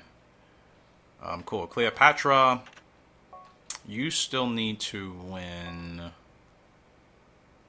the turf, which means China Cup. All right. Should be an easy win for her. Like, this is a lot better. Like, where I can scroll and the bar doesn't go down too much, this is ideally the amount of horses I want to have. I can manage this many. Any more than that is just, you guys see, I go into like a Frizzle Frenzy, you know? An Eric Frizzle Frenzy. And if you don't know what that means, it just means I just kind of start panicking because it's just too much going on for me in this game. Way too much. It's not as enjoyable to race with like 20 horses as opposed to like racing with 10 horses that you're very, very in tune with. It's like when you have 20 horses, are you seriously dialed into every one of those 20 horses on a 10 out of 10 level? I think you're lying if you say you do. I'm just going to say it. Yeah, Golden Wings, his stats are dropping. I'm not going to lie to you guys. He's gotten 2 grade 1 wins, 4 wins and 11 starts. Normal growth type. I don't see him really turning up. And he's from Flying Cowboy at Elise Gold. He didn't end up being as good as I thought. He's double S, but yeah, I mean, I don't know. I don't think he'll get any better than this. So can't retire him yet, though. So we'll do what we do with the other horses. Just put him in a race way in the future. Unless I decide I actually want to do something with him, but I don't think I'm going to. I'm kind of over it. 10 to 13 furlongs, which means an endurance race would suit him best. But yeah, I'm kind of over it. I'm not going to lie. I'll put him in this grade 3. I think he'll be retired next year, too. I got to think big picture, man. We got to think big picture. We got a lot of really good stuff to look forward to, and we can't really settle for things that we were settling with before because now we have horses that can get us where we need to go. So, like, settling can't really be in the equation. Really long growth type for Valley King, so of course we got to keep him around. They want him in the Young Crown Cup. That's fine. Let me do a quick save. We've gotten a lot of progress done. So I'm just glad we're finally at the point that we have really good horses. I don't have to, like, worry about the quality of our horses. Overall, like, obviously we'll have horses that are not going to do too much on track, and that's fine. That's natural in horse racing. But I know out of every crop of yearlings that we get, 2 or 3 of those, at least 2 of those, are going to be superstar horses that'll win a GWS. And that, to me, is what's really important. So the other horses, we'll have fun with them, we'll race them, but if I feel like they're not going to do much, like I said, we'll part ways. Alright, so I think we're good. I don't have any 2-year-olds running that Philly Cup except for Flying Autumn. She's not ready. Alright. Yeah, so let's go ahead and get this year and this episode finished. Hopefully you guys have enjoyed again. We've been successful. I mean, for the most part, we've won what we've needed to win. We've dropped a couple, half a dozen at this point, but that's a given when you're racing with, you know, darn near what? It was 15, 17 horses at one time, whatever it was. Like, that's going to happen. Valley King up in the Young Crown Cup, expected to finish 7th. Still haven't given him any tack. I'll do that next year. Random thought. Now, if you guys have back scratchers, and I guess it doesn't matter, but have you ever been scratching your back and you feel like you scratched too hard and you're just like, ow? I didn't mean to do that. It just happened. Gosh, I need a stretch. Kids, listen to anybody that tells you as you get older, you have to take care of your body more. It's factual. You know, I've been in sports since I was like been in sports competitively, year in and year out since I was like 6 or 7 years old. And I turned 31 a couple months ago, and I was doing good with my like fitness over the summer. Then I just fell off at some point. I don't know why, and I tried a little bit maybe about a month ago, and I kind of fell off of that again too. It's just I'm so busy with work, and I'm procrastinating. It's no excuse for me not to be working out. But I'm saying all this to say, take care of your bodies, because you are going to feel as you get older. Like, I never thought I'd be in that position, because I've always been pretty fit for most of my life, but yeah, as you get older, man, if you're not really taking care of your body will let you know, hey, I can't do what I used to do, especially if you're not taking care of me. So take care of your bodies, man. Take care of your bodies, your stretching, your hydration, your nutrition. All that's very important. Leads to a longer life, a happier life, a healthier life. I know I got to practice what I preach as well, and I will. Okay, Valley King. We have a big obstacle here today.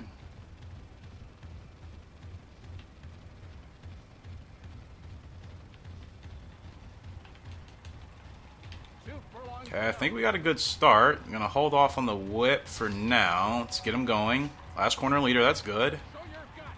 And yeah, we're not going to hold on to this. Unless the 4 stays behind us. 12 is going to get us 3. Like, these horses just shoot up out of nowhere, bro. And we're going to get a lucky 3rd place because the AI, fortunately, are too stupid to know they can just run around you. Oh, we'll take it. Man. Good for Valley King. Wanted to win that race, but clearly that wasn't in the cards. And again, he is a late growth type. Wouldn't even call it sustained. His growth type's actually late. Same with his stablemate Flying Autumn. So, we have years. Burning Wind. We haven't raced with him in a while. He's finally up and a favorite in this dirt race. This dirt Sunrise Stakes. Burning Wind is from Flying Cowboy and Fiery Dancer. Imagine he turns out to be a monster dirt horse. We haven't had one of those in, as far as an original, we haven't had a monster dirt horse. Honestly, I think since Great Bolero. None of our other original dirt horses have come close. 69 speed already. He's going to peak between 3 and 4. That's what Flying Cowboy's foals all do. So after 4 years old, or halfway through his 4-year-old season, he'll probably be done. But no later than his 4-year-old season, going into his 5-year-old season. So we got to win with him now. All right, we're going around twice. The horses are in the gate. Well, actually, technically just once. We're coming out to shoot. That's what I meant. We're off and racing. I have no idea where this guy wants to run. I probably don't even have it in my notes, and I don't. If he wins, I'll need to put this in my notes. It'll be his first grade 1. I'm just going to keep him here. I'm so surprised he turned out appearance-wise this way, because he looks nothing like Cowboy or Dancer. Now, I'll check their pedigrees, but I don't think either of them have a horse in their pedigree that looks like this. And I understand how genetics work. It's not a guarantee, but it's just like, they really just said, hey, we're just going to give you a random-looking horse that has nothing in common with its parents or its grandparents or whomever. But I'm not complaining. I think the name fits the look of this horse, especially once you get tack on him. I don't know what I want to do yet. I have an idea, though. I think it'll be pretty cool. All right, he's Max Dam. We are the favorite. This is our race to win. And if he wins us as a 2-year-old, he should get 2-year-old Colt of the Year, I would hope.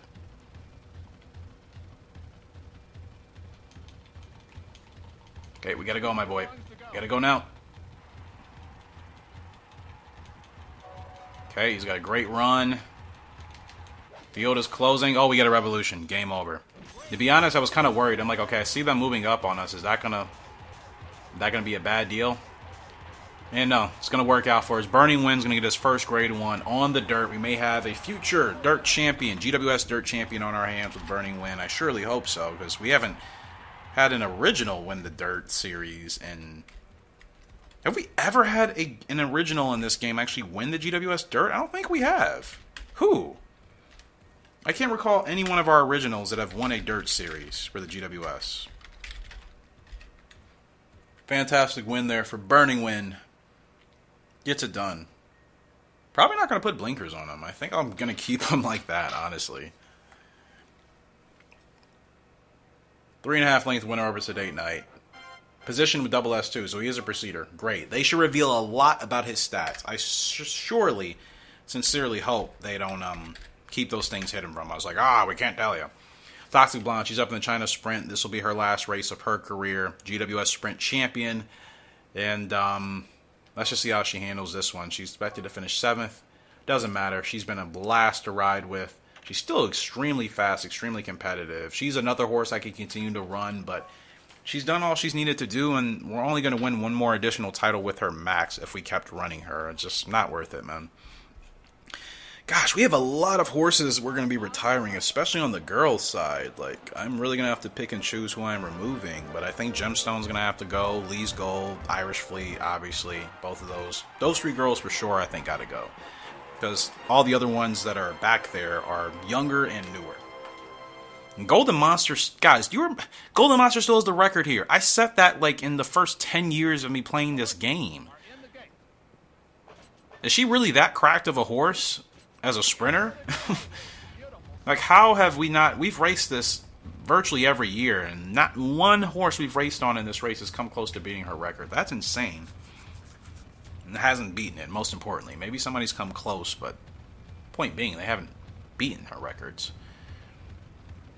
Gosh, I mean, Golden Monster is really fast. When she's running on all cylinders, man, she is a hard horse to stop.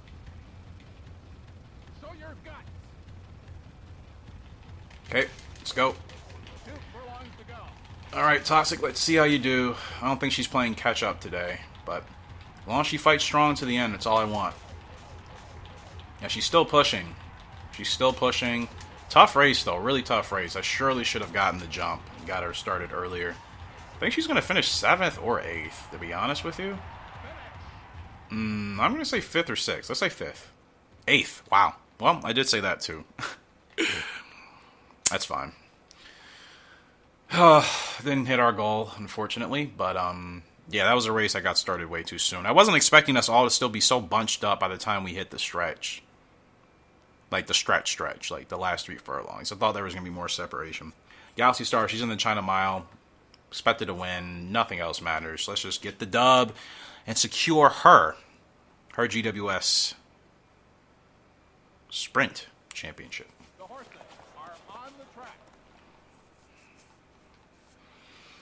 All right.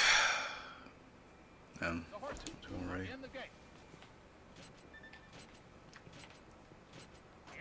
We're off and running, Galaxy Star. Good start for our girl. And just move her to the inside. Hopefully you don't bump a horse. Watch out, because I've been doing that more lately.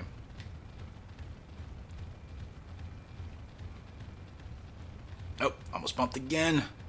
I look away for like 1 second just to make sure everything is still working with my recording, and then it's like, oh, I'm like half of an inch away from colliding with another horse and causing, you know, just absolute anarchy and chaos. So thank goodness I didn't do that. Okay, this is where the race is won.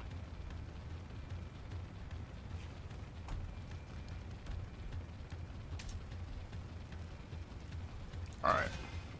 She's got 2 7s, which is good. Make sure we have our space to run.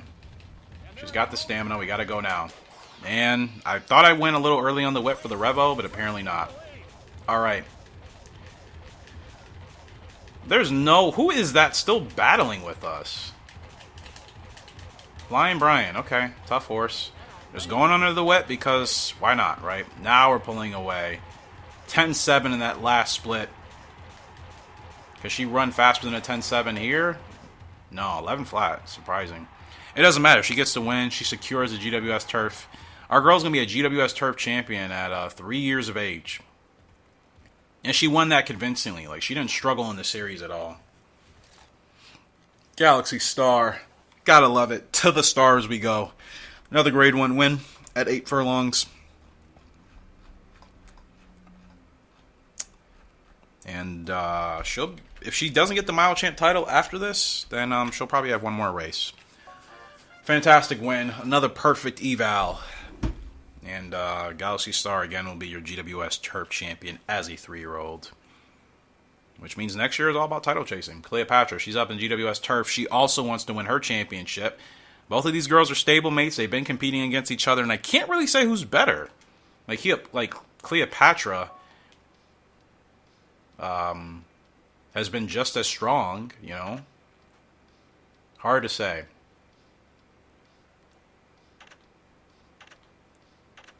She's a closer?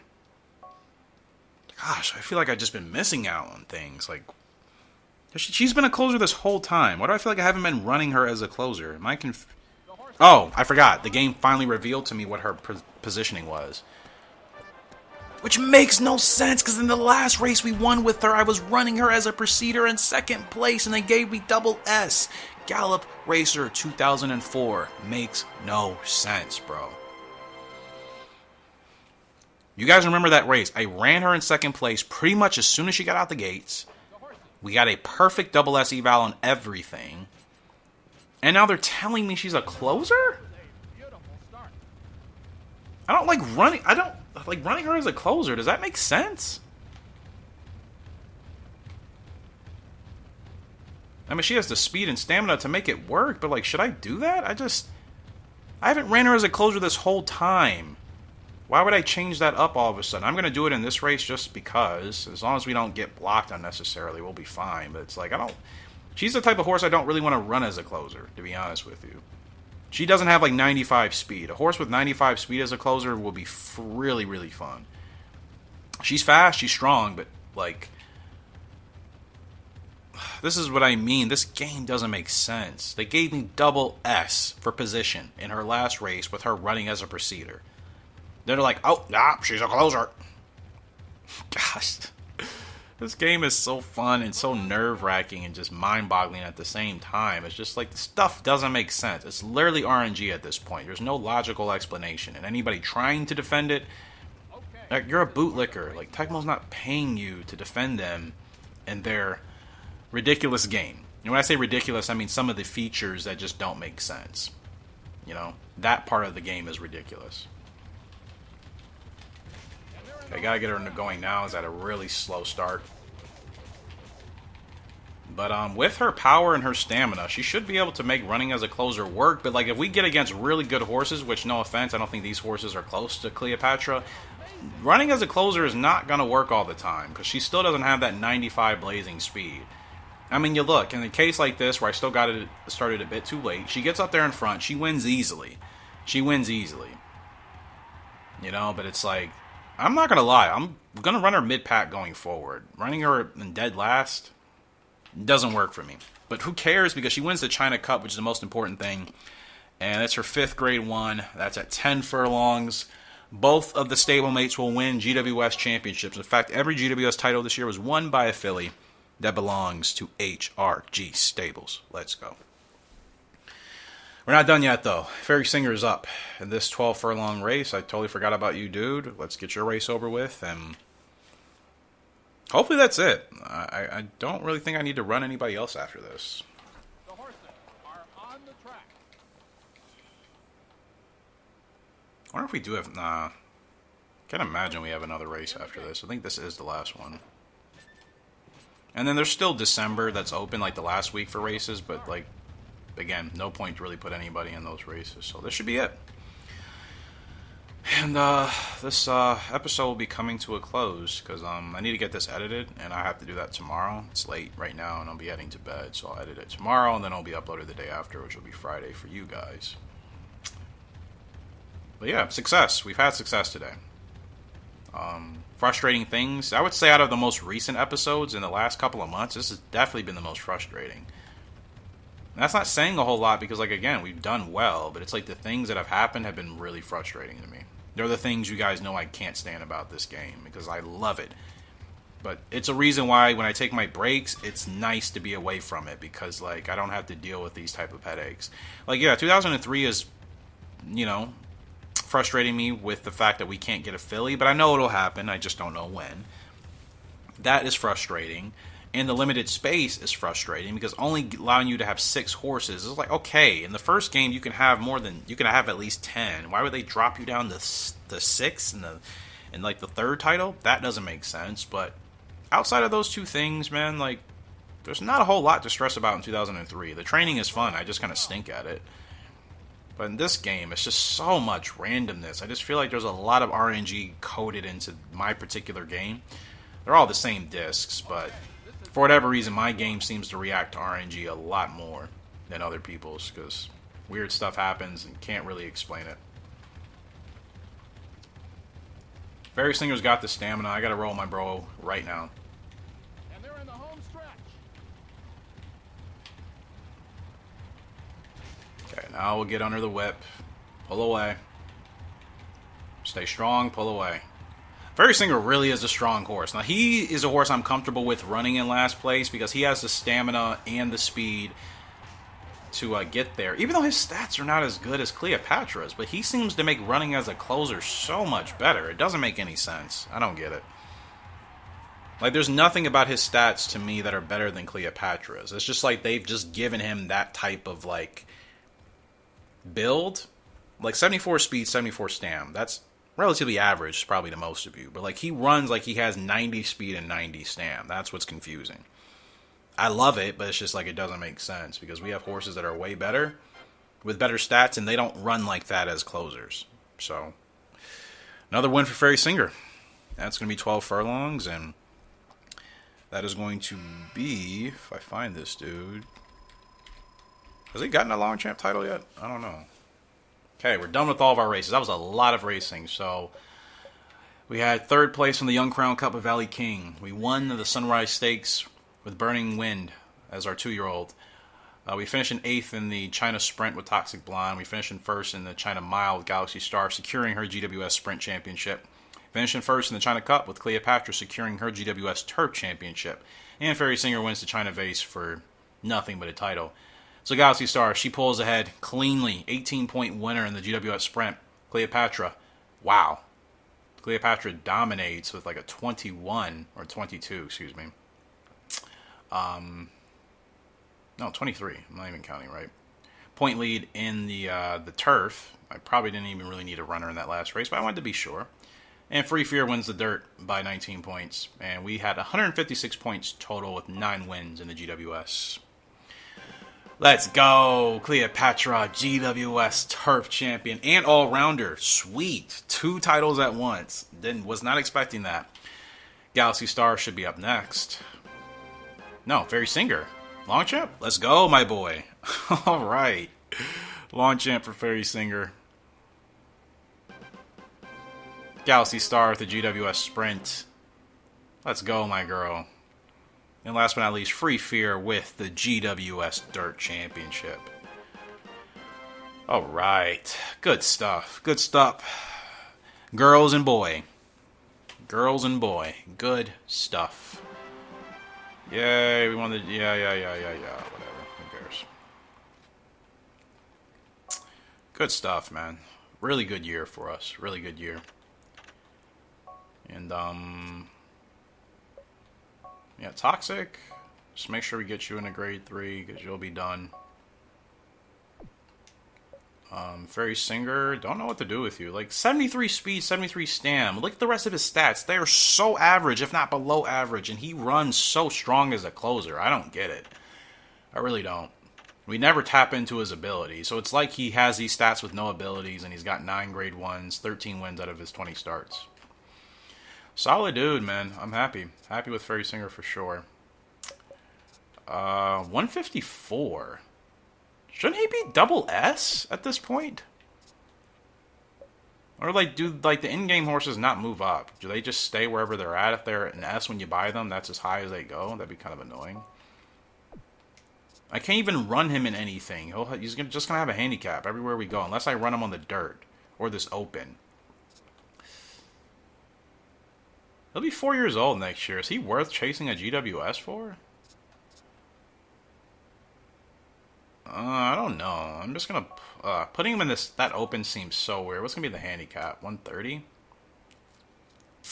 He can handle 130, but like, what else am I gonna do with him? That's the thing. I don't feel like there's any other suitable race for him. You know, like, what else am I gonna do with this guy? He has an impulse for that open, but not the other one. I don't get it. Impulse for this grade 2. Impulse for that. No impost here. I don't get it, but whatever. Okay, so that's what we'll do with you. Free Fear. She'll be 5 next year. She's still powerful enough to... I mean, what else am I going to do with her? She won the GWS Dirt.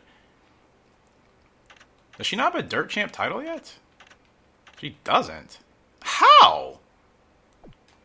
How does she not have a Dirt Champ title yet? Wait. So she's got... Well, maybe she hasn't won enough races on the dirt. I forgot. We placed in like 2nd and 3rd most of that championship. She won the Long Beach Cup. Actually, let me see. Maybe she doesn't have enough for a dirt title. One... Oh yeah, she's only got 3 wins on the dirt. I forgot, since she can run on both surfaces. Alright, well, whatever. Cleopatra. GWS Turf Champion. You are. 6 wins, 6 6 grade 1 wins. That's what I was trying to say. Like, look at her stats compared to, like, Fairy Singer. Way better, right? She does not run the same as a closer. I don't think. Granted, I probably should try running her there more often to really see, but I think he runs better as a closer. She'll be 4 years old next year. Put her in this impost, of course. Is there anything I can run her in with no impost? Probably not. The beginning of the year is such a struggle. There's just never anything decent to run my horses in, right? She has an impulse for everything. She won the turf. Should we try her out in the sprint? She'll have an impulse for everything, bro. What do I do? I mean, running her on the dirt. I don't want to sacrifice her, right? Because we still can lose our horses. I have to keep that in mind. So, like, I have to make sure I'm still running them in semi-doable races.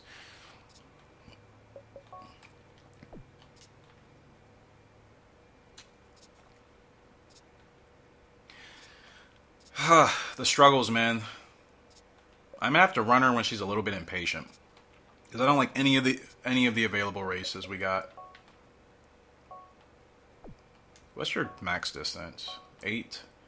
She's fast enough to run in a sprint. I'm probably just gonna go ahead and toss her in that Australia race. Yeah, I'm just gonna toss her in that race. See how she does. Desert Falcon, nothing from you. Galaxy Star, you still have another potential big year ahead of you. 7 grade 1 wins for you. She's 9 wins out of 11 starts. Extremely consistent. She should be ready to go a lot sooner. What's your distance? 9 to 16. So we can actually put her in that 15 furlong race I saw. Or wherever she's not going to have like a freaking impost. I'm still kind of wanting to wait to race some of these horses, but... Like, can you run in this one? Oh, okay. You know what? That's fine. I'm running in the first week in January since we're not really running anybody else. Running this 8 furlong. Oh, she'll only be in the green. Crap! I didn't want to do that. Ugh. Wait, I put her in a race today. I didn't mean to do that. Oh, I did not mean to do that. Gosh dang it. I wasn't even looking. This is how you know I need to get off the game. Alright, one more race with her and we'll be done. I think, right? Burning Wind. 81 feel. Okay, so that's good. 81 braking. 69 speed.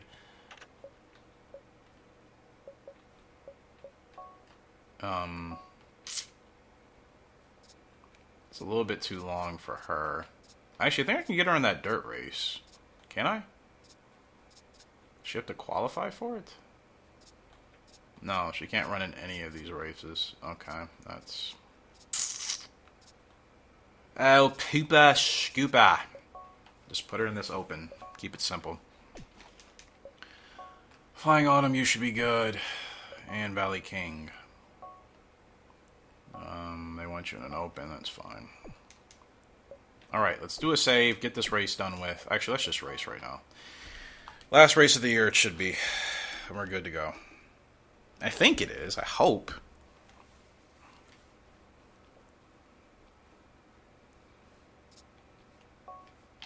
I did not mean to put her in this race. Oh my goodness, bro. We should still win it, but like... I thought I was putting her in the race in February, and...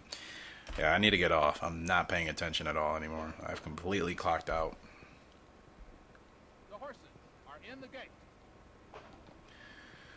Alright. We're off in racing the last race of the year with our beloved Galaxy Star, aka our GWS Sprinting Champion. She gets out a little bit slowly. I still need to win this race. I would hate to lose her. I mean, you know how the game is. The game's been acting too weird. I really don't trust it right now. Gosh, I gotta get through this gap, bro. Somebody's gotta create a lane. I can't... My gosh, my directional button is just not doing what I want it to do. It's so stuck, man. Just trying to move her over a little bit and just, like, it won't move. Now we bump a horse. You see, like, I literally can't even do finite movements. Oh, it's nerve-wracking. And we're just stuck. I hate how the AI run in this game sometimes. They perfectly block a gap so you can't actually get through there. Not like in other games they at least give you a chance. And this game is like, nope, just block any gap that's open.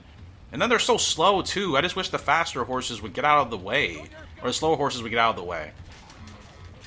Oh no. Oh no, no, oh no. Gosh, this was such a mistake, bro. I don't want to lose her. I hope I don't lose her. I really do. I'd be surprised if she still finds a way to win this race. I still think it's asking too much. She's going to come close, but it's not going to be a win. Get me off of this game, bro. Get me off of it. I can't do it. We've had so much great success, but little things like those are just like nerve-wracking, man. So nerve-wracking. Just a bunch of things going wrong at one time. Oh my goodness, dude. I just don't want them to take her away from me. That wouldn't even make any sense. Let me double check. Okay, she's safe. Now, let's make sure we're looking where we're putting our horses, Eric. Let's not do anything goofy, please.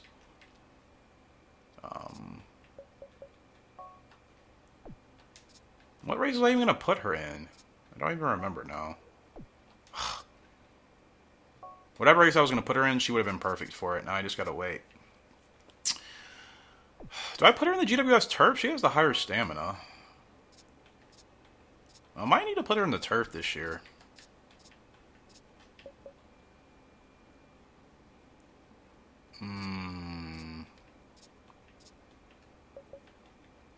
She doesn't really want to wait for the second cut. There's nothing good for you, my girl. You have an impulse for everything else because you're too strong, and I don't want to run you in meaningless races either. Does she have the stamina to run 16? Yes, 15 she does. I could run her in this grade too, right? Or 12 and a half. That's a lot better. I'll put her in that. Okay. Everybody's in a race for next year. Most of them in February or March. So we're going to breeze through. Valley King and Irish Legend are actually the only horses racing in the beginning of the year next year, which is sweet. So we can get to breeding season ASAP in the next episode. Grave Factor? You have a fast growth type with 52 speed. No, thank you. Alright, let me save. Let's get to the end of the year, which we are here, but you guys know what I mean. The awards, all that stuff, and we'll end this episode from there. So, again, hopefully you guys have enjoyed. I need to get off this game, because it's great of an episode, I think, as it's been for the results we've achieved ultimately. Those little things that happen, I totally forget about in this game until I play it again. They drive me nuts. I think they'll always drive me nuts. As much as I know that these things exist in the game, I think they will always bother me. Because it's just like, Tecmo could... I wish they would have taken more time to just really buckle down on those little things. And I felt like they didn't. So let's look at classifications for 2-year-olds. Bernie Wynn, he gets up there for 116. Valley King is up there for 115. And Flying Autumn, I'd be surprised to even see her on the board, and she's not, so whatever. 3-year-old Turf Cleopatra, she gets a 137 for the long, 126 for the mid. Galaxy Star only gets a 131 for the mile, 129 for the sprint, and 116 for the mid. So when you look at that, Cleopatra had the higher rating. Golden Wings got 130 for the mid. That's actually pretty impressive. Real Happy, she got 129 for the mile. Anybody else I'm missing? Because Irish Legend gets 126 for the mid in other categories as well. All right, let's look at 3-year-old Dirt. Anybody? No, we didn't have a Dirt horse in that category. 4-year-old Turf.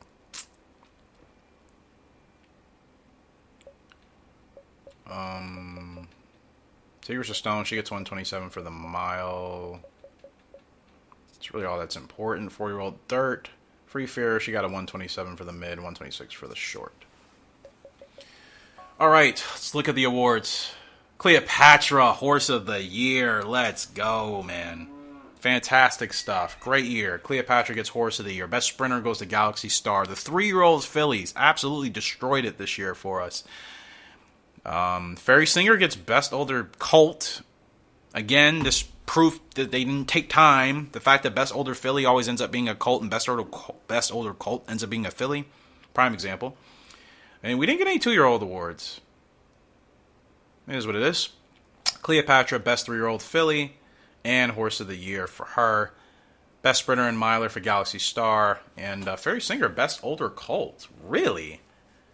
That China Vase, that was a big win for him. I'm kind of surprised they gave him that. I'm happy. Obviously, not complaining. So I'm just making sure I put this in my spreadsheet here. Fairy Singer ends up getting Best 3-year-old Colt. Oh, Best Older Colt, my bad. Which he was 4 years old. And then Cleopatra, of course, she gets Horse of the Year. And Best 3-year-old filly. And then Galaxy Star, she gets Best Miler. Sprinter and Miler. So, like I said, it was a good year, man. It was a really good year for us and our horses. I have nothing to complain about in that regards. Of course, races won. We got 46 wins this year.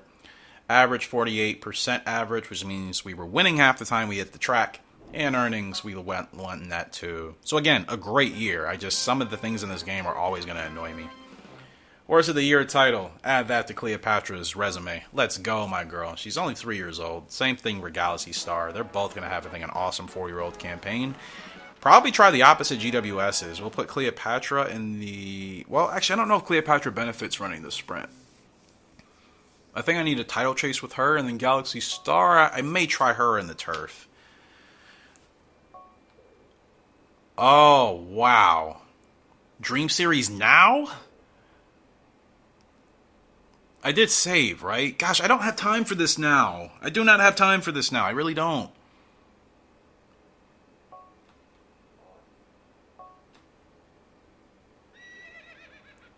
Oh, I don't have time for this, bro. I really don't. I do not have time for this. But you know what? I'm going to enter it. Let's see. Who do we have to use? I forgot. We have all of our horses, though. Who do I use, dude? Who do I use? I use Butterfly Effect in a longer distance race. I think that's...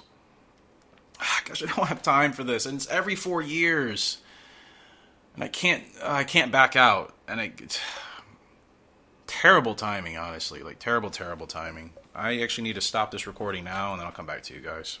Yeah, like I said, guys, this happened at the worst time, ironically, because I really need to get to bed. But, like, I'm here. I can't do anything about it. So here's our lineup for the the Dream Series.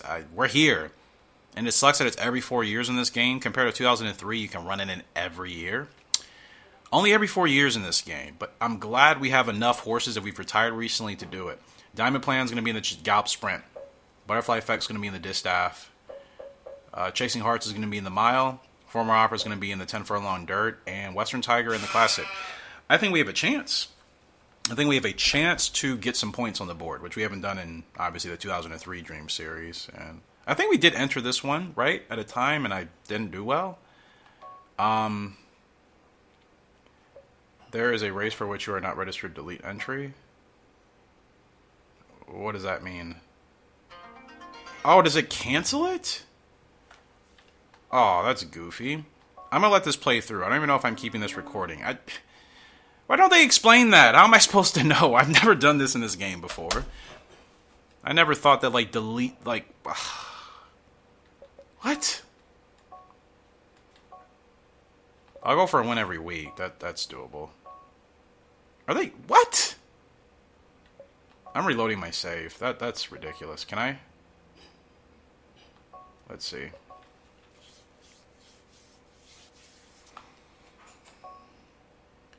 I'm reloading my save because, in all honesty, if I can do it, I really need to do it at another time. I was going to do it if I could, but, like, I don't know how long that's going to take. Okay, so I think I have to redo the last race of the season, right? Actually, I don't even have to redo the last race. I didn't mean to put Galaxy Star in that race that I put her in. Oh no, we're done. We're actually done. Okay, so I got invited to the Dream Cup Series. We're good. I'll be able to do it again. Thank goodness I saved when I saved, because usually I forget. So guys, that is going to do it then for this episode of Gallop Racer. It's already late, man. I just... Gosh. Now, part of me also feels like that's a bad place to leave you guys off on, especially since this is a special episode. You know what? Screw it. I'm going to do it now, because we're already here, and at least we'll know what to look forward to going forward with our next horses. So I'm going to go ahead and do it. I just hate how, like, when these things pop up, they don't even give you a chance to, like, really thoroughly go through stuff. Okay, same titles, right? Okay, everything's the same. Good. Good. Alright. So, Horse of the Year for Cleopatra. Good stuff. Was the all-rounder included, or was that last time out? I think that was last time out. Okay. Oh, man. I was really going to have an issue with that. Like, I'm tired. It's late. I need to go to bed. I have work early in the morning. But, again, it's... So, do I have to put a horse in every race? That's the problem. That's 7 additional races. That's why I don't want to do it right now, because it's going to put me, like, another half an hour to 40 minutes into this. And I can't afford to. Like, do I have to put a horse... I thought you could just... This is why I'm so confused. These games are so different. This and 2003, they do not act the same. Like 2003, I could choose which races I wanted to put my horses in, and they ran them. That was it. In this game, it's like, oh, you have to have a horse in every race? Seriously? I guess, I mean, is that always how it's worked? Because if that's the case, then yeah, I may have to save it for the next episode. Like, I'm tired, guys. I'm already tired. You can tell I'm not making any sense. I am already so tired. Who did I even put in this classic? Western Tiger, I think? And then Former Obros on the dirt. I don't get it. Why do I have to have a horse in every one of these races? Can I not do it without? I really have to put a horse in every race, yeah. This is going to take too long. Every race at least is going to be 1.5 to 2 minutes.